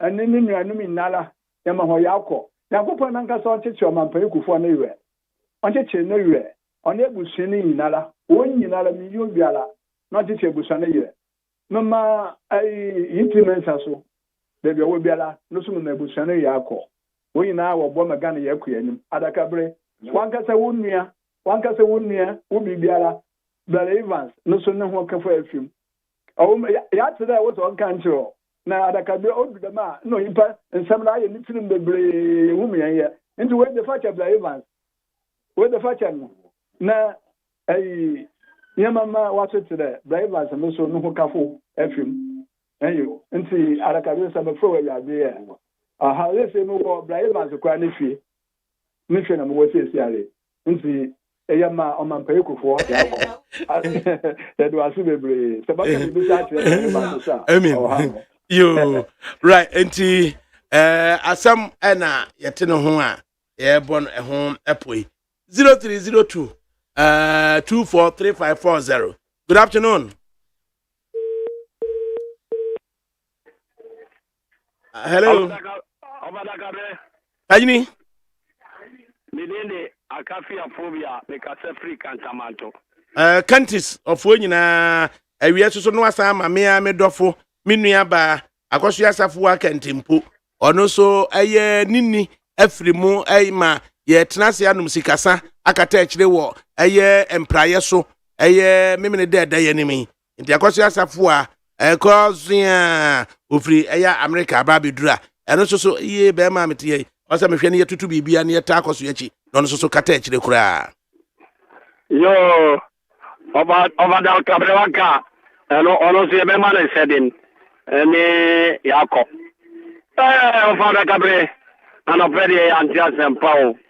Ojo mampeni Kufuor modi bobe boma my Ghana ne hokafo Madam Teresa ano permiti no se me kra na mwawa ana so okay nya hwe nyame na de ma enti ya man sedin ene yako ni mana aka no ne na buhye wo mu nyina yo mamo sedin ifirwa na iti mesa so ono se man buhye afo ne ire ne ma ene Ghana fo nyina ye mo bibia sedin o ya tan penifo mi ni ewi a o mu nyina aboa o man pa eya na so nyame na gie ono na de ma ono na gie enti ye de bibia me nya kopam na ya pa penyi ono so Evans asamai ono so ne yire ato ti Mr. Evans o se ya ma sedin serial quality you do why na be ba be bo chidom ama bibia ko kama ADAKABRI na mi aso America say ya kata so ene ya na friend say me so mi wo papa atu eusa e friend no apiani ono so akababi me ma me ho sedin na me fa kunya so entia Dr. Mahmoud Bawumia ena abodise dudo na fellow kojo kwante oko MP ABRI friend say but ya na English metiane pa ena me papa bo atia jako ene general secretary papa je se kodi FRIMPONG ADAKABRI ye be ko na rohwaba oni nyame yadima nyame nka ho final caller na yentie de wo be se eye busua panyini John Kufuor ne Dr. Kwame Kufuor ene eye PSA chief Kufuor de ewo honom. Hello mini ADAKABRI. Panyini na pacha frosing Your Excellency George Boati.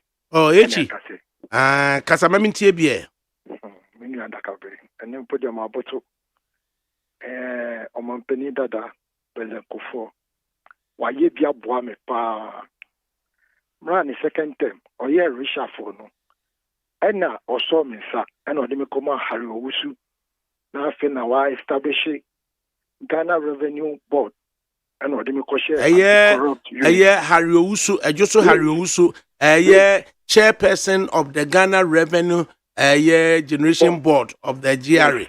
Is that yes. Papa Harry tuntum ni sa no? Yani establish Ghana Revenue Board no. Benia Harry Owusu. Enti odime ko share anti-corrupt unit. I'm a field officer. Enti President Kufuor waje bia boa me George Boati pa memani yako. Menyanko dru fi ho no ye. Eye ade bachi ya. Me so metu anamo akwa no. Makoma ne yako. Afenso the party member Yiti Mensa. Let Yiti Mensa. Ono so me manabusu na yako. Ono so ne adwuma ye ne se. Sherry si tukwan. Bebi obeko bia na me ne Yiti Mensa. Me na me chief organizer. The organizing Kufuor among Mukoshia Roris. But the data Roris pa. And Juma many Yiti Mensa so yeah. No sports minister no. Ma ono so ni na busia yako. Me mind si party ni na so yako. Sana me ma MPP party ni na so yako. Me pemu no ye na party ni na yan kambo. Yen koja openida da Kufuor If you want to, Yakwako Jam, former sports minister, so, Yiti Mensa, so, Yen Kambo, Yen Sa, Nenya Fefe, Adakabre, Medawasepa. Yes, we had that was say. Yes, we had that was say. Yes, we had that was say. Yes, we had that was.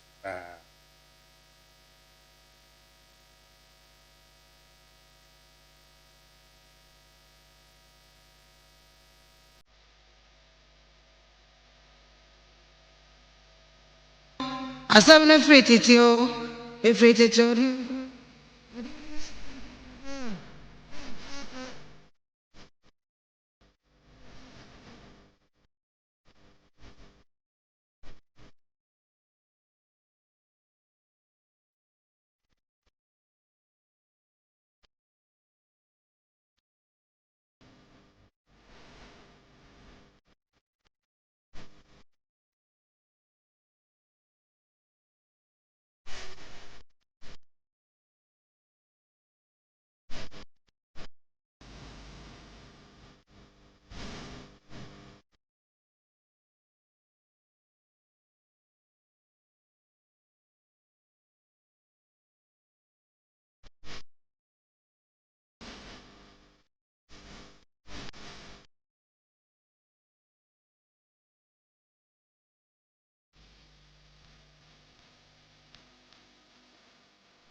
Up.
Ọgbahi bebre ana opoku ara na ọmawa no.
egu ehonom sabre we busuapanyi John Ajikum Kufuor, former president of the republic, na wonini nua Dr. Kwame Adokufuor, former defense minister wo matransia PSA chief Kufuor so eka wo mo. Na statement on the death of Mrs. Teresa Kufuor by the president of the republic, Nana Addo Dankwa Akufo-Addo. President of the republic na actually asemi or say, I am very saddened by the just announced news of the death of Mrs. Teresa Kufuor, our nation's former first lady and wife of the second president of the republic, His Excellency John Ajikum Kufuor. Her passing reminds me keenly of human mortality. That Almighty God will come for each and every one of us at the appropriate time. Mama Teresa, as she was affectionately called, was a devoted companion of President Kufuor throughout their 61 years of marriage. She was an invaluable and constant source of advice, encouragement, and prayers for him. Member of the well-known family from Odumase in the Bono region, sister of the renowned statesman, the late Joseph Henry Mensah, and the aunt of President Kufuor's secretary, the brilliant diplomat, Ambassador D.K. Osei. She was politically astute and was a major contributor to her husband's political success. She was a composed and articulate first lady, polyglot, fluent in several languages, including Ewe, who brought great dignity to their position. I knew several members of her family, especially her celebrated brother, and I'm grateful that I had the opportunity to know her too. Her warmth, kindness, and grace were exceptional. She bore the vicissitudes of life with great stoicism and an unshakable belief in the sovereignty of Almighty God. My wife, Rebecca, the First Lady, and I will miss her a lot. We extend our deepest condolences to President Kufuor, their children, grandchildren, and members of their family on their irreplaceable loss. We wish her a peaceful place of abode in the bosom of the Almighty, as she deserves until the last day of the resurrection, when we shall all meet again. President of the Republic, President of the Republic, Nana Addo Dankwa Akufo-Addo, and watchro sa statement on the death of Mrs. Teresa Kufuor. Atik Yamuatrase. Atik Yakubu of the MPP. Nananto Usu Yamuatrase. Nanto Amrichi is a political analyst and also Yatineno. Na Delali said work of the NDC Yamuatrase. Nana de da woni de sie ewo akuapema dontene nsase so ena yakra mo atibie na wubua ne sen yo nedi kan maminchia na minchia ahwefo ne eti ama ne so nana se arahuwa banti esa na okasa kra kofom because obatampa Teresa de ne nyina yenim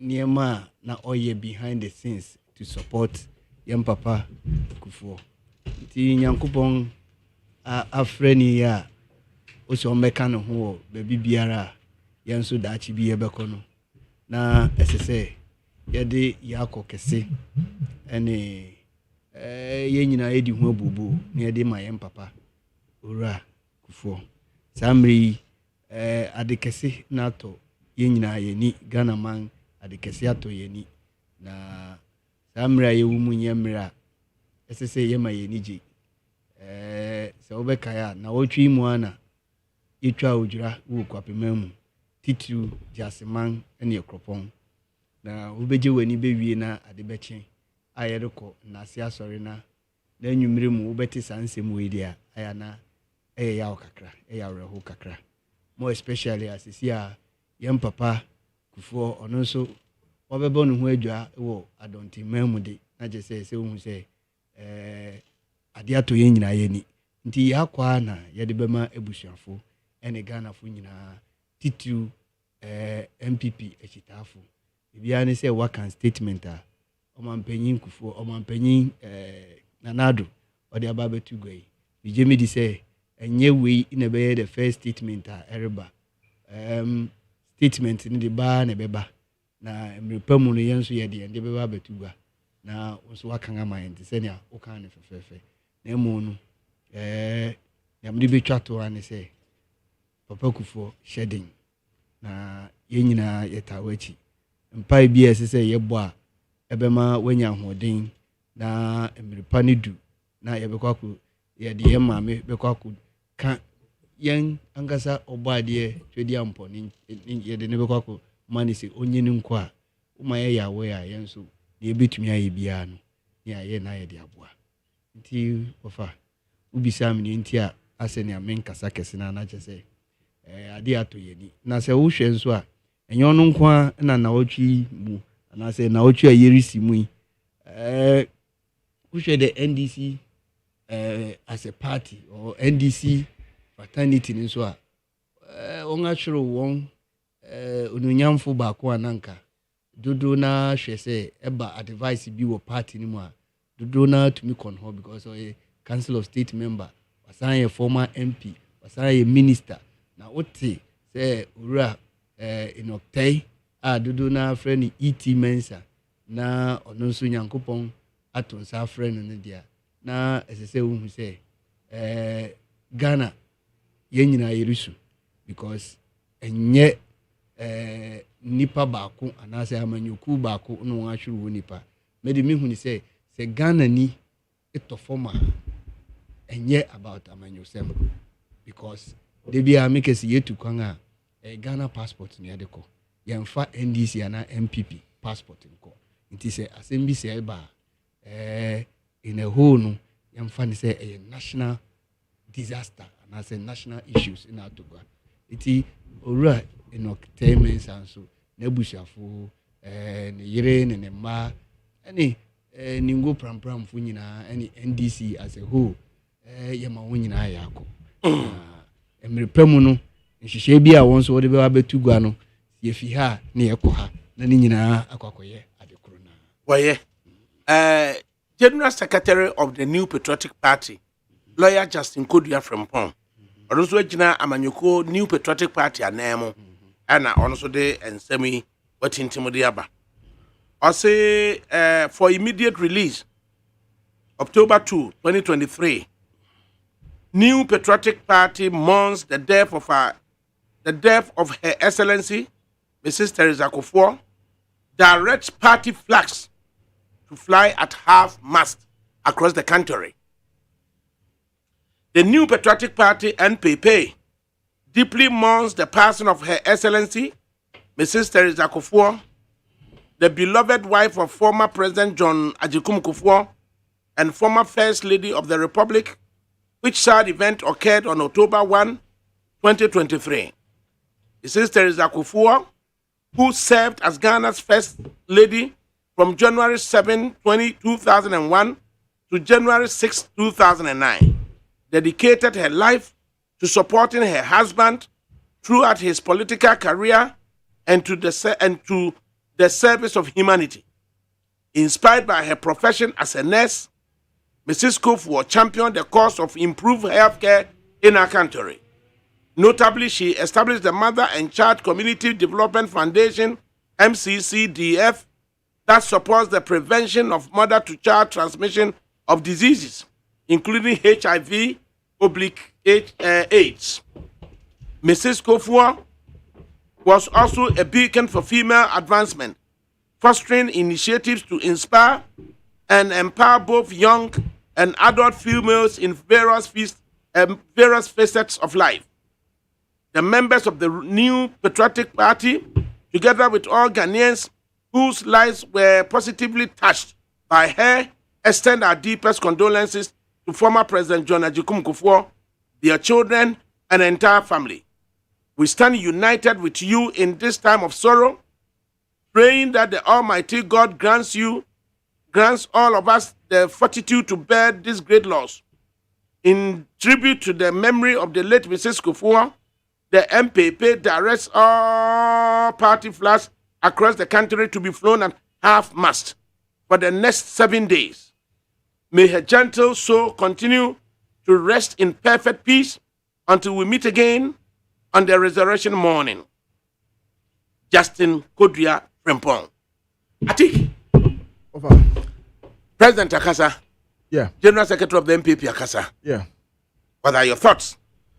I extend my condolences to the family of former President Kufuor and another one here, E.T. Mensah. I think that it's painful to lose somebody closer to you, especially when you're not now for 61 years. I'm worried for over 61 years. I'm worried for 61 years. It's very unfortunate, especially when it has to do with a former president who always had the woman encouraging him. Who stayed there? I think almost all the first list Abano. She is the one that came with less controversy. I think she shied away from the public. She was very, very, very diligent in her work as the first lady. She had a lot of controversy. She wasn't part of it. You wouldn't see her. I think she played more of the role as a wife than the first lady. And that's one thing in Kenya.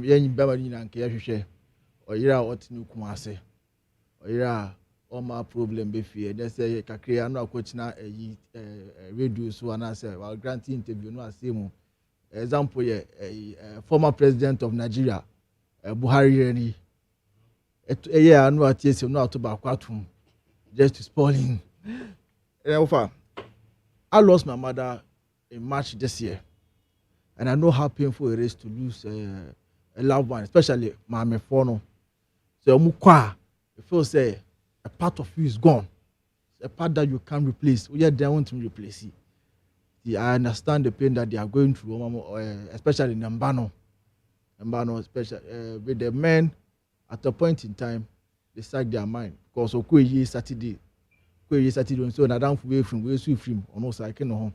But with the young Kwalano, it's very hard for you to come to realization that one day they'll go. You know that one day they'll go. But how to take it? And even some more damn paso cry. You just next a daughter catch yourself will be a good day and you didn't want Jim Crass. Still you still have that hope that me say mommy free mommy took her home at Kutia.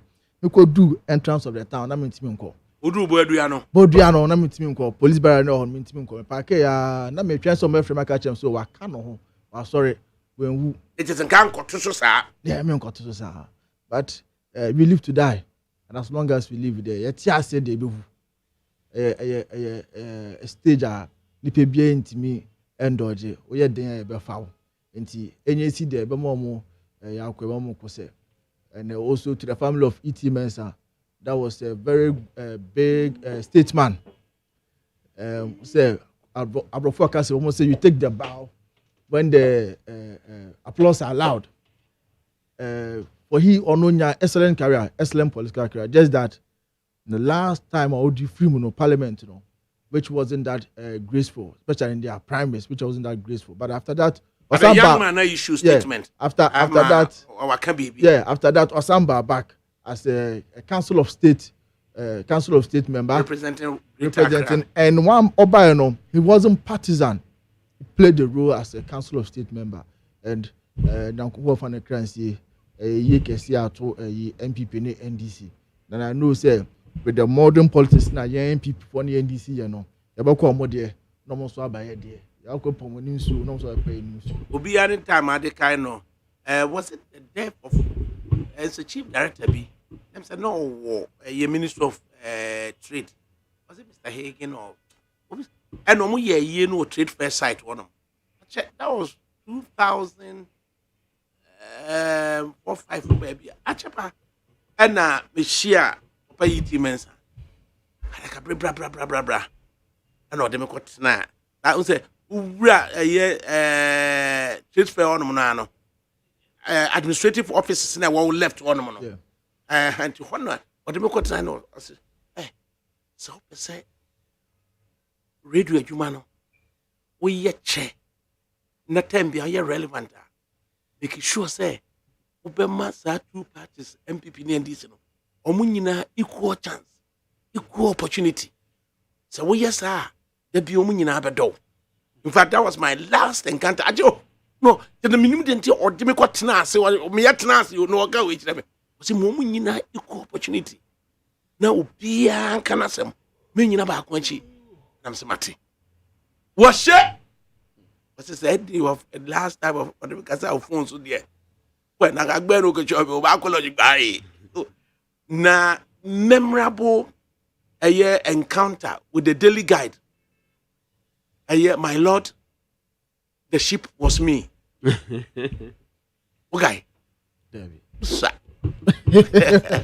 a year President Kufuor ya na yire free mu and oko ningo na ningo bridge no and oko ye ho adwuma na omko na yiti dinachi and a cartoonist be a friend akosoya and akosoya kokoye cartoon and President Kufuor kwana the late yiti dinachi and akosoya se udinachi sheepishly and what it udwan no and yiti call court no asemi twin na court them said the ship was me na mpanifo so ajama no I'm saying constructively and just akosu aswaye bio and they said tilapia na ewo so now almost run some markets. And there was also a gentleman be known sometimes no chronicle o company for some na Trump and for some no hwe ono so true bibisa ba eating a chiresem bia na mu no e da bia no do asonto fom a o company ni bia asem a ada say make sure say e no kre na wo twiro panyin bi ho asem make sure say e no kre na nya wo mu nyina na e twiro mo nsem basa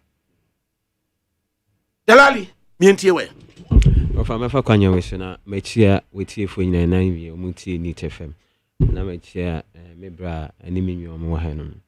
First of all I'm say yebema former president His Excellency John Ejekun Kufuor oni ne busia fo nyina yebema omo yakọ ni ama honorable Yiti Mensa oni ne busia fo nyina so yebema omo yakọ. I believe it's at the appropriate time no the NDC as a political party no the headquarters including the former president of the Republic of Ghana, President Mahama, omobe issue an appropriate statement.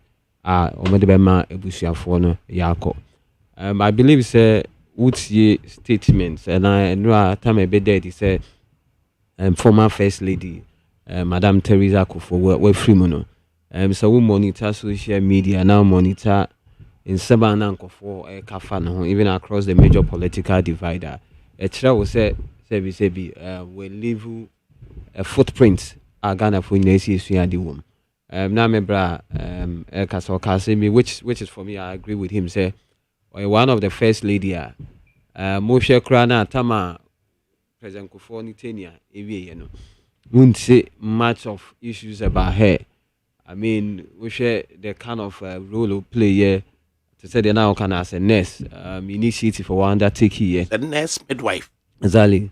I believe say nkola bebre o ha ene o mati so mo won na by ne dent of on one kase na dwumade on ye na some of nkola ni bi I believe some of them might be o manyini aba be ye ni petitru nti ye beda na se I Ghana fo nyina no sebe ye ra ho especially we hear His Excellency President John Ejekun Kufuor we share age awedru now will be on national for more than 61 years. I mean, it also tells you the temperaments of Madam Teresa Kufuor, the calmness, the demeanor. Because I mean, for first lady of caliber to be married to a politician for 61 years and above. No, it's show nipa teacher or yeah, it shows say you would describe her as an extremely virtuous woman. Say you maybe crowd how be near good so controversy no nkeka. Nti Rebecca say Yankopon fa ne crazy. It is all shape my no the super no timua. This is Yaya Kota. Yeah. Na a photo of Yaya Kota. Ujina ho as a pooling agent. Na John Kufuor and then yire Mrs. Kufuor or ma kwakwa register. And this is the write-up Yaya de kan ho. As the man Teresa, may she rest in perfect peace. I remember 2008 elections. I and Ma Teresa were pooling agents for MPP. The Yaya Kota and Mrs. Kufuor a pooling agent. Wow. And omo yede ma MPP. Na DSC de nyanika. And there's a Ghanaian Times picture of 2003 when the Electoral Commission was changing the black and white voters ID to colored. And I was polling agent for MPP where Kufuor came to register. So after the registration, I said, Ma, today I haven't eaten. Oh, she said, Yaya, tell your sister Nanama. Madam, Mrs. Teresa Kufuor went home about 3 hours time. Kwekuadu came there, and that where is Yaya? Ma Teresa said I should bring you food.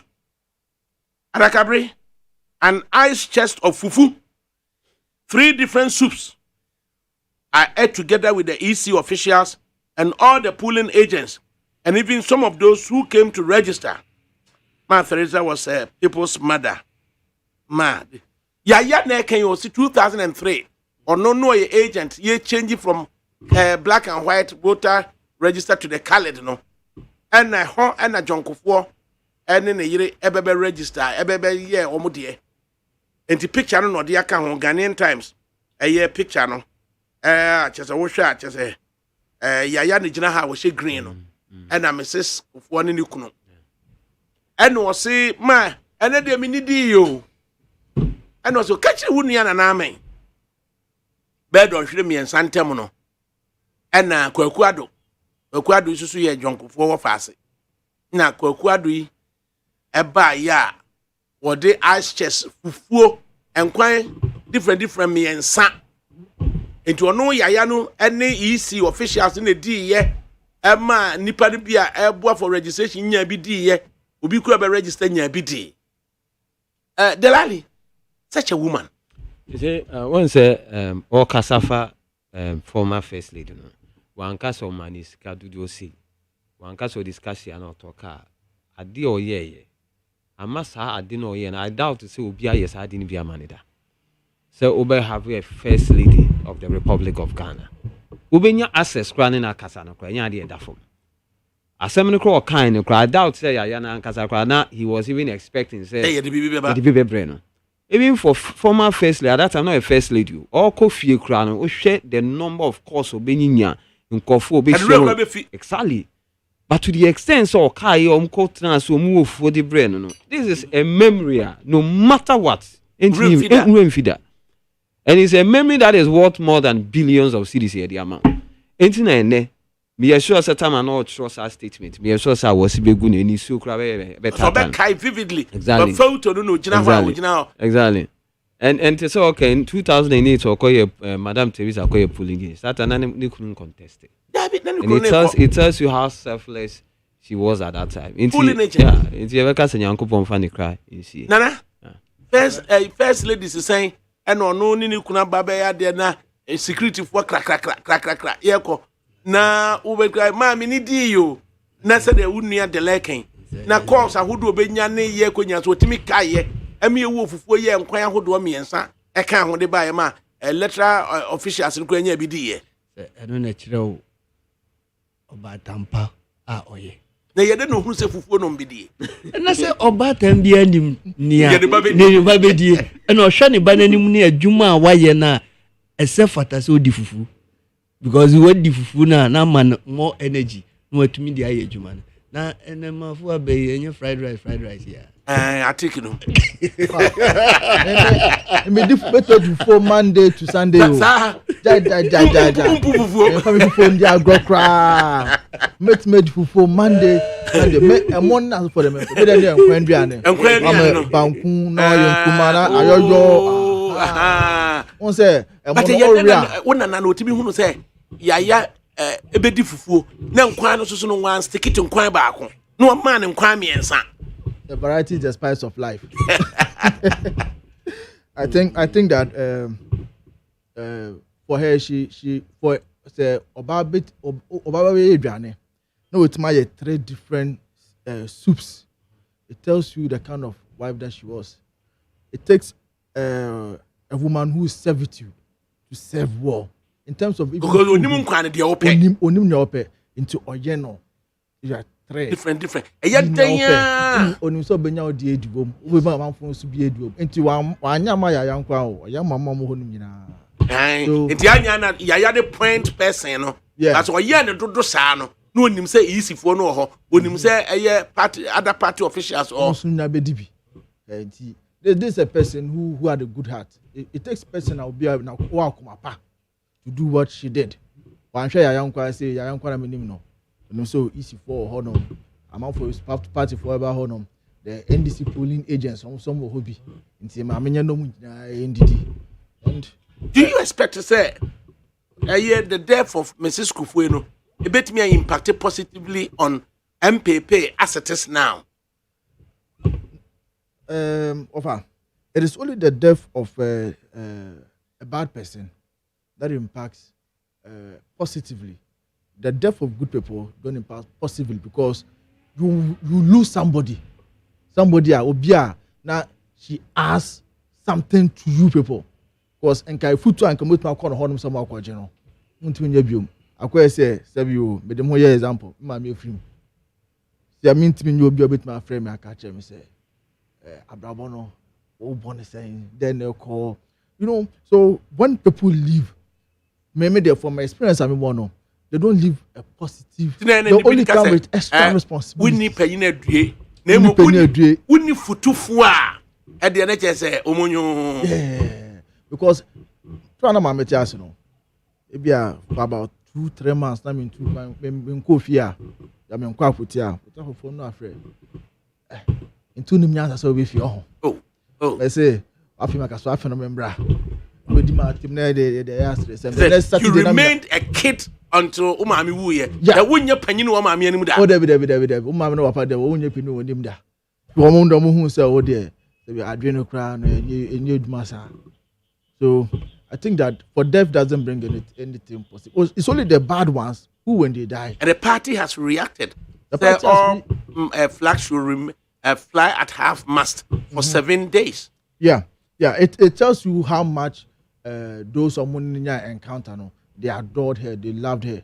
Because for the party to bring it half marks for 7 days, 7 days, maybe 2 days or 24 hours, it is 7 days. It tells you how much pain they are. Nana Meka say she's looking at her as a first lady. She's the last person that former first ladies that my basic you will get something to say. That's under the Fourth Republic. You will get something to say about negative to say about her. She kept to her space as a wife, as a good wife, and also a mother. Because of her, Mama Teresa, Nemba, Odon Baby Asia, it's true.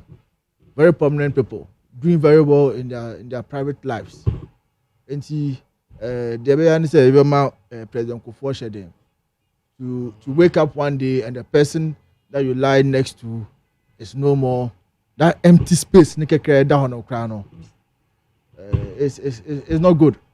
And Dr. Mahmoud Baumia writes, Teresa Kufuor, I have received with sadness news of the passing of H.E. Teresa Kufuor, wife of President John Ajekum Kufuor. Samira and I are exceedingly pained by the death of a woman we all considered a major lift in our personal and national lives. I extend my condolences to President Kufuor, the immediate family, and the nation at large. May Mama Teresa's beautiful soul rest in perfect peace. These are the words of Dr. Muhammad Baumia. Delali. I believe say we share an American say as time goes on, statement be I believe say Ghana for across the major political divide. Obi abedi adanse say Madam Teresa Kufuor play important role about your body politics man. I doubt, and I can vouch say throughout the whole political career and time President John Ejikun for a campaign to become the president during the 2000 election, right from the primaries of the MPP 2004, even 2008. President Anna don't bear flag. I doubt say anybody can even point to one single statement or make it whether it was an innuendos answer or Castilla special and as Obokutia. I doubt anybody can even ever make that statement of her. And then a show a door Ghana for the door, and then a show they were or carrying in Hotama no your friends or your first lady, even obey a former first lady, Yamiatoni and inside your friend. But I'm so bizarre, maybe say me say whether the demise, a bit me the impact about a positive impact. I don't know. Maybe the only impact be at the baban is if showdown, it slow down kakra. Yeah, your friends saying flag na we are flag na call half marks in here, but showdown baba from kakra, ne be slow kakra na say tempo ne be slow kakra. But I believe say she's a good woman. We would have wished, even as a young and upcoming politician, say, yeah, so wives, warrior, they would even emulate the calmness, that bit of her, because as a young politician coming up, you need that calmness around you. Or be even in the face of provocation, or no better to relax. I mean, she will be reacting. Not the other way around. Because I also believe in this team be some American say I listened to Andrew Awuni, former President Kufuor spokesperson. Or can say be as no kind me rain feeder. Or say in politics, it's not about who is influential or powerful, but it's about the one that influences the influential. So most of politicians or we are powerful, president no account, their wives are very influential. And when you be our wives are say the influence in your negative, a bit mean your negative effect on the country as well. Into Madam Teresa, I think why a great service to Mother Ghana. Maybe I could be an unfunny currency. Nana, Agra. Oh, say, yeah, man, no, they say, ocean lifestyle only dear. I'm not surprised. Say, messages are a benina, messages are a prisoner. And Pempina always say, Ubi Fuma. I want Kanechi, some are ayatete. But to be honest with you, both divides of the political arena, I don't think say Ubibenya Mami who assembly akan. Impo edu mribino. Now we were asking say office of the what can they wife of the president Omanpenyin Dada Kufuor. Na the wife was she really into other things various wives of young president abakono how I know what carry on how I would do one juma utumu say mama no na ni calmness ni demeanor any the way on the nipa inkita hudite no utumu say owa ho brase na mijemi di say sa mmiri a yashro ne nsema na afutu a no de mamanfo no we can only hope and pray say we can get a replacement of her caliber because say it mean a replacement of her caliber in our body politics and I say the kind of politics I hear will memo her minye ni say wetim waka many quick and some bebre ekoso show off and show down in asifu no ye betititibi because show down no yare how and how me but ye kasa NDC BCG the Bank of Ghana tomorrow. Yes. What are your thoughts? Well, every citizen of this nation has a right to demonstrate. However, say only police if you edinkita now police if you 2 minutes go ahead and do your demonstration. I don't have any problem. They are demonstrating because they think say the governor of Bank of Ghana no wamayaboka. Bear it in mind, they say it is not about NDC. There are civil society organizations. There are some pressure groups. There are other political parties who are also part of this demonstration. And of course, Obi Biara Ote Ghana Oje Tumuse Ghana Ahonchere Aba. Now it's just a few people who are really enjoying. I think say that person will tomorrow stand up and join in the demonstration. Me say baby Eduno. I don't want us to politicize Niemebia Erikosu Omemoha and let it look as if say it is only the NDC who are suffering. No, everybody is suffering, including our own MPP, those who are ruling this nation. And sometimes, when we meet at certain ghettos and we are talking and we are drinking Coke or Fanta over some charter, but when we meet, to say yes, share our radio so and our TV so we make it sound as if say all is well. To be honest with you, Niama Nkoye ewo memoha. And for a governor of Bank of Ghana to sit down, not only Ashrehain, not Nemreso, Yetumia Boka over 60 billion, I didn't see that there. Then why is he still at post? Why is he still at post?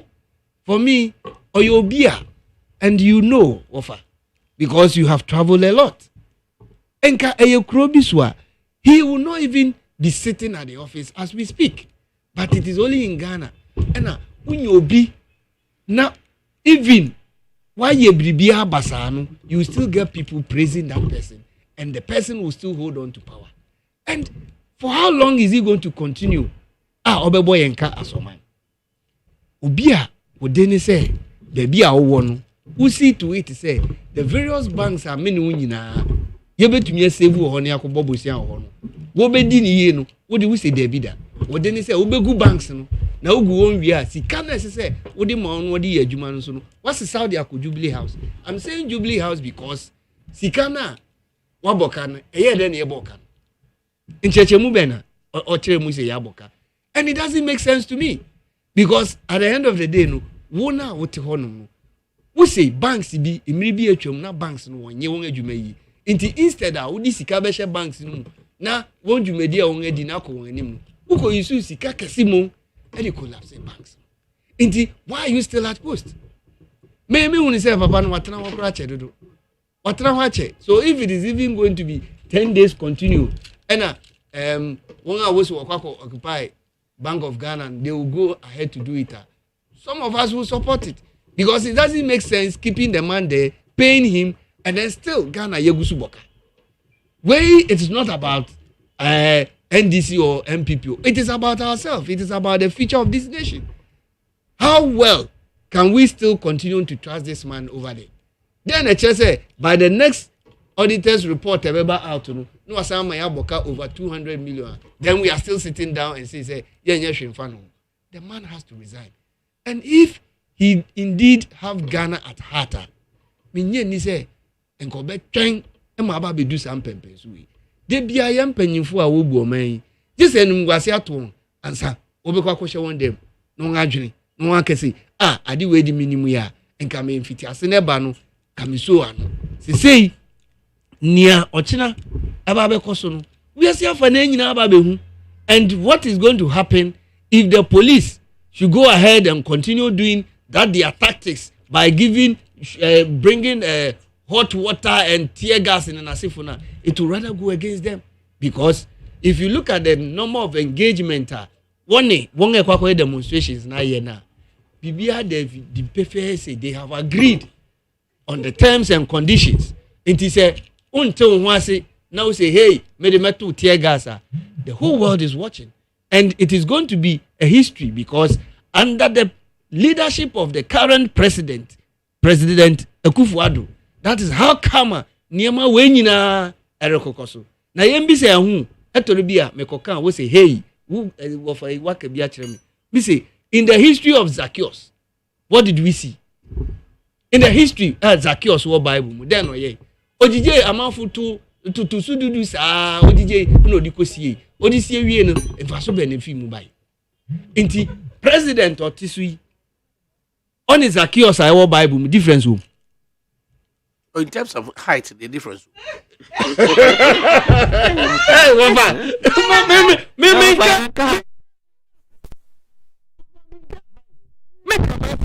In terms of Zacchaeus or Bible, Ojije tu bebre. Ana wajije tu. Tu no ojije no. Odikosie. Se yen tu a wajije wo Ghana nyina e. Wo fa yen street kwanso a enkoyi.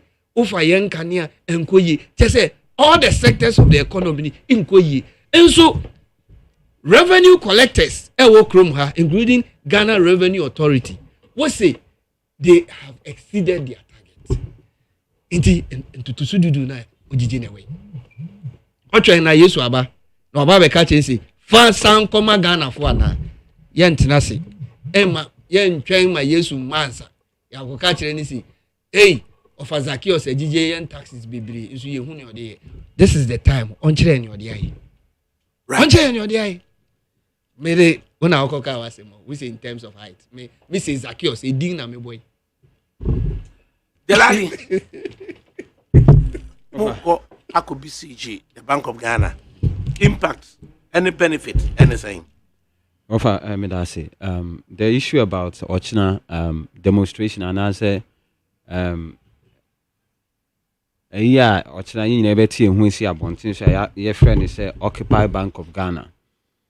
Over any demonstration sebi NDC for nkwa na kwa yes demonstration me who say PNC omo former national chairman PNC current women organizer omo ka ho CPP for nyina e ka ho various civil society based organization omo nyina ka ho even me sure cross say NPP for omo do Ghana than omanka so omo political party ye NPP no otsena omo nyina ebeba circle or brass sports exactly 7:00 a.m. in the morning no nyina ataye chi na ye de saa or ye chiri ana demonstration ye den e di asese so ena mebra nana kan ni say sebi governor of Bank of Ghana o wadi a protocol say oye conscionable by now kono ankasa appending the resignation letter no resign the two deputies ya ka sebi mbu Ghana for no mo dwen Ghana for ho by now no komo di omankasa resignation letter aka say ejuma no yentimi nye biem because yama Ghana for inside esifo because omanya yewom bibie de di say omanfo no omo ho kire omo bibia de say Governor Addison any the two deputies oma fairly including the finance minister and even the vice president or the chairman of the economic management team or no or oversight responsibility when it comes to Bank of Ghana any civil your friends jurisdiction by now come and resign what for won't mean can't say Ghana for say what boka to the tune of 60.8 billion Nasla o akukuduro ada so te Bank of Ghana so ye governor na ye ko IMF ni sika dudu ahin ye ko akwaje wo IMF mo ankasa Bank of Ghana te se na akase they adinti na ma Bank of Ghana egu some of the banks eka sa banks no sebi imrana a government bank no mu diso for that matter no almost shut those banks down na one kasa Osha Law Act 2002 Act 612 ya amended Section 3 of the Bank of Ghana Act. Then pound the catch Bank of Ghana. Or say o pesa o print sika ema abanya. Previous year revenue sika dudu abanya nya ye no. Men printing more than 5%. Asemo kind. Bank of Ghana one kasa act a Governor Addison act na a regulated Bank of Ghana no.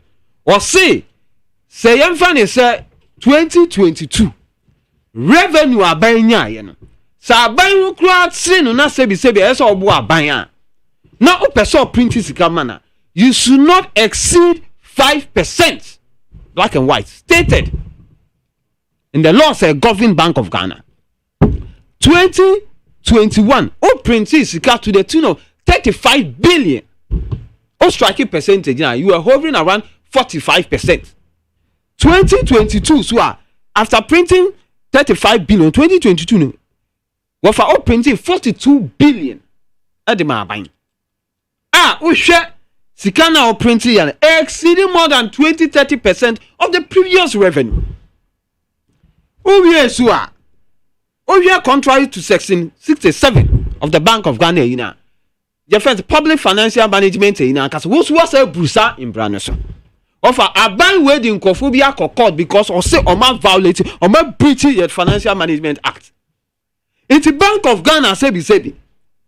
Will you be a share financial institutions or my banks or one? Who collapse bank, UT Bank, who collapse no, Capital Bank, who collapse no, Unibank, who collapse banks, baby. I'm a Ghana for no more Juma one, and most of them are sitting in the house.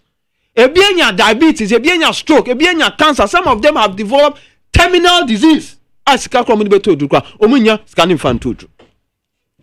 And then, who share Bank of Ghana? Wafa share computer related expenses 67.9 million Ghana cedi. What the cost is seeking wafa 679 billion old Ghana cedis. Abanya ana banka wa sebi no why you are first what bought a car to the tune of 60.8 billion. All the cost it is seeking we are talking almost about 60 trillions. And then also foreign and domestic travel. There's a multi-bank of Ghana and say mututu kwan. Mwankasa mututu kwan. You are spending 97.4 billion, 974 billion old Ghana cedis. Bank of Ghana still almost headquarters. Who could be some man where man will excuse or say earthquake. Another person man will excuse or say any safe. There's an excuse is new Bank of Ghana and demand as the result of we see new Bank of Ghana headquarters. No.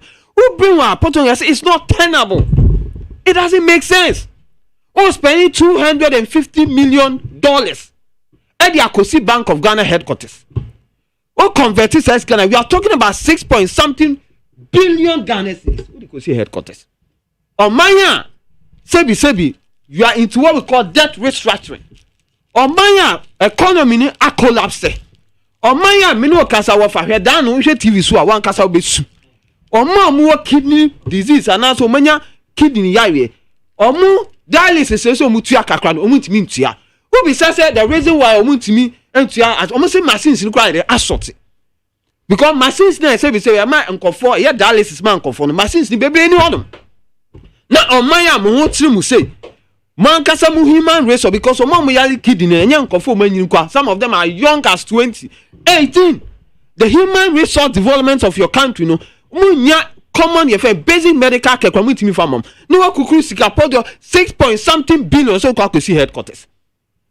Now we share the way economy ni apaska the way nkofo AC bread now utimi kukuru sika putu away so o de kwa kwesi Bank of Ghana headquarters o wie yeso a Bank of Ghana ankasa report one man ankasa on website omo auditors and the conductors that your face report Bank of Ghana Sebi, almost say 55.1 billion negative equity.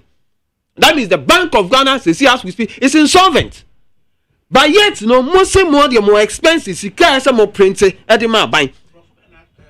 Brofuben, I can say, Bank of Ghana is insolvent. Ghana have become insolvent. I say anything. So, Bank of Ghana, as we speak, says, I saw man because I drew to me, say, Bank of Ghana, say, a good. Yeah. No more, you my honor, you two. What for? As we speak, Bank of Ghana was Waboka 60.8 billion. We are also with negative equity, 51.1 billion. Over now, Bank of Ghana goes is here. Sir, can we do na Bank of Ghana aboa? Now, Bank there was say maybe it's work. Ma take him remwe. I take over. I say Bank of Ghana go. So mo kwa price here. Over set topic here. NDC demonstration more occupy NDC BCG BOG. BOG. I think that they are the most incompetent opposition party that we've ever had in this country. The most incompetent ever. Because as opposition party there, by this time, they don't come out demonstration. The second time, I think this is their first demonstration or maybe second. I call next year election year. By this time, I come out my best at 10 demonstrations. But you see, their party itself has no structure. Two, they lack competent people to run the party for them. So I'm not surprised, basing on no. This is the first time that they are going on a demonstration. And also, this is the demonstration more base to base, touching base with their people before they can gather people and run a demonstration. We in opposition never did that. Yeah, they apply no to my near chase your brass spot, then they more could see. So offer for them, their incompetence is not only in governments, but also in opposition. Offer issue no reason, which has to do with occupying BOG. And it has to do with a debt that has been accrued over the years. That is 60.1 billion Ghana cedis. So, Uteki IMF response from the mile as to the 60.1 billion the buyer now. The response from the buyer is say, Utiemu and the long and short rubes and equal to and say over 45 billion of that money has been channeled into the domestic debt restructuring program. Domestic debt restructuring program. Opa IMF and kase omo discano and I say scanner the momo you who the omo the year. Omo can say over 45 billion of the money has gone to domestic debt restructuring program. Each and everybody understands country no akwa him. President na admit it, Vice President admit it, both MPP and NDC. Nobody is denying the fact that we are in an economic crisis. Everybody has admitted it. But say then you politically take advantage of it. Then are being hypocritical. Let me show you why they are being hypocritical. Okay. In 2020, COVID AC finance minister call parliament or the Kotu say 10% of the populace, that's 30.8 billion. Sorry, 30.8 million of Ghanaians on 10% per in a direct taxes. To 10% on direct taxes, and they share the rest of the 90%. And to don't be say they will need to expand, borrow more money. And here during the COVID period, and our Parliament of Ghana, with the minority, now auto force and Kahu, with the minority, agreed that the Fiscal Responsibility Act, it should be suspended. In the time being, the Fiscal Responsibility Act, Act 982, was suspended. So the suspension of the Fiscal Responsibility Act, now gave the Bank of Ghana the power to borrow exceedingly. That is why we are in this crisis. So and yes, say MPP and as a Bank of Ghana pay and no government and what now say no concordant figures and as a diska. The issue has to do with the going through the appropriate quarters and going through the appropriate quarters. Now NDC 4 can home. If you are incurring a loss of 60.1 billion, and you say that you are sika and you trading a trade no, you bought 60.1 billion. Oh, Sana Munji Bank of Ghana the statement by Munji Finance Minister, and there by Munji IMF, MPP and NDC government have all been under them, which none of the parties can say that they lack the credibility. Came out to say 45.5 billion of that money went into debt restructuring program. And the one member of parliament now say my suspended the Fiscal Responsibility Act that's to check the spending of government. Also antina say essence sign contrast in COVID expenditure and all that, which amounted to 45.5 which amounted to the 45.5 billion Today you are telling us that you didn't know anything about it, so you are going on demonstration to demand Bank of Ghana to give you better and further particulars as to how the expenditure went, and also if he's not able to or he's not been able to on resigning. Of how does that make sense? Only the net na say, and I'm more young PC no, then you now turn back and go back to them and tell them that I am not aware of this. So what was your work as minority? What was your work as minority in parliament? And I said they are the most incompetent minority that we've ever had in this country. And now, okay, you are saying the vice president, the chairman of the economic management team, Bank of Ghana, Bank of Ghana, and economic management team,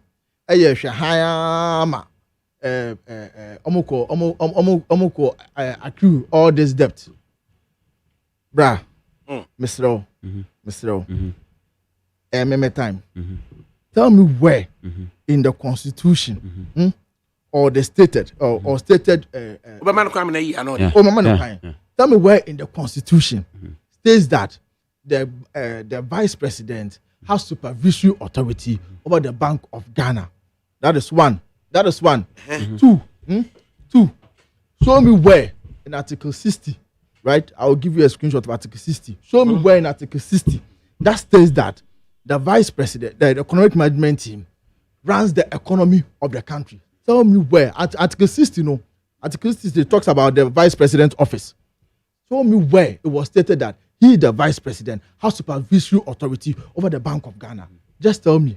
So, Mama, 2 minutes. 2 minutes for time. Just tell me. Your friend will be physical coordinating committee. The vice president is part of it. The finance minister is part of it. I said no. I said the Constitution. Constitution. Constitution. So I don't even know what you're talking about. Constitution. No.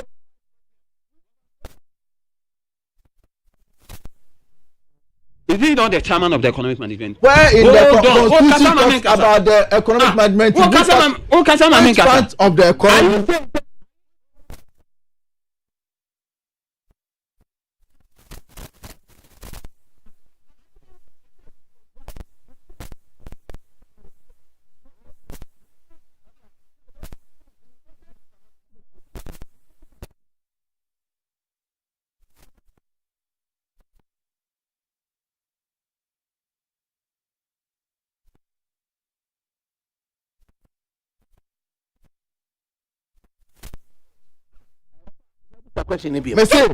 There is no part. Which part of the Constitution talks about economic management team, and also which part of the Constitution under the vice president for the vice president Article 60 says that the vice president is in charge of Bank of Ghana. Okay. Tiyaman China. Na oyiano na so wan kan say do exactly relax let me talk na yamake yanu mientie the vice president of the Republic of Ghana, when it comes to a committee, coordinating committee, when it comes to the fiscal discipline of this country, or can finance minister fiscal, mean FIS CAL exactly, and when it comes to the monetary policy, the vice president, the finance minister, the governor of Bank of Ghana, start meeting normal penny. The vice president of the Republic of Ghana, or you're in charge of the economy or heading the economic management committee. Say on mine, so man say the economy near Juma or called Jina Cape Coast. What for some kind? Okay, to where you are no song. We are at your way. Offer. You know, your question. Offer. Or the answer about you know,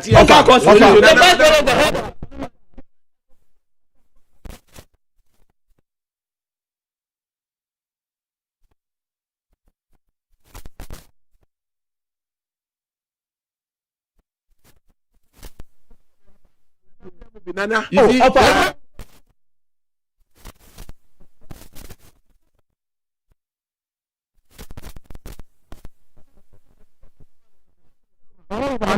Nana, 30 seconds. I take question. What you say? What your question? Question now, kind of I am confused myself. Response now. The lali di ba no. What you say? Just said, you now confuse me. You know why? You know why I'm saying. Oh, say constitution nankasa na yedi bu o man Ghana me say aye outmoded on say constitution or kan waka article 61 right 60 yen state baby a eche say the vice president have oversight responsibility over the Bank of Ghana. Yeah, man, can say the vice president was once working with the Bank of Ghana. As deputy governor. Thank you. And when your opportunity to become a vice president of the republic, and if a pan and Kaufo say, is it not the Bank of Ghana? Offer now. Can I come in? As we speak. As we speak, there's no way a state say you should be the head of the economic management team. Vice President of all, a year personal knowledge on the workings of the Bank of Ghana, given the Bank of Ghana Act and the year constitutional provision, Article 60 approved. Response by Nana. Nana, I say, you are here as a panelist, or no? A presenter and the host, right? Or on the job description stated for him. And I made sure I say there is nowhere in the constitution. There is nowhere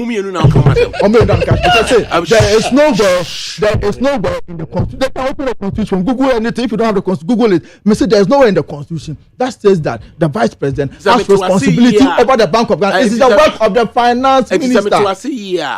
My vice president Juma bi Efa Bank of Ghana which he has no responsibility. It is the work of the finance minister. Okay. Tama Alan, one of the interviews. I think UTV. When he was asked about the economy, he told them point blank, I say it is not the work as on trade minister. It is the work of the finance minister. Every budget allocation, policy statement, the work of the finance minister. And I'm catching say under Article 60, that talks about the vice president, in the absence of the president, then cry to say police council is the chairman of Crown. It's not even in the constitution, it's just a precedent which he has occupied. It has been so. That is the fact. I'm talking about the constitution. If you doubt it, you open the constitution and tell me that what I'm saying is a lie. Oh, and Nana, final comment. Adia to final comment. Offer. My main cut in short. The current situation in which we find ourselves. The vice president or economist, not just a mere economist, it is a economist but monetary economist. Inti everybody sika semu. Share what do mosuko or what being or your benefit was adding. Yen CD. Baby a edu president say na vice ba wa baba ye wonti ase na so won koto abaye ne wa wini and on no wini debi na inti in the absence of the president Aminua Ken in the absence of the president the vice act inti if the president o president debi that's a president debi to come president in free once and what they abeg wo fa usa to bu kakra na di adi okay ni pano ati ka kire omu say constitution in the absence of the president memini da beyeda evifida no jo me say ati ka constitution or say in the absence of the president and vice aba where's the president that way no say in the absence and the president in chuno ho kakra aka 1 year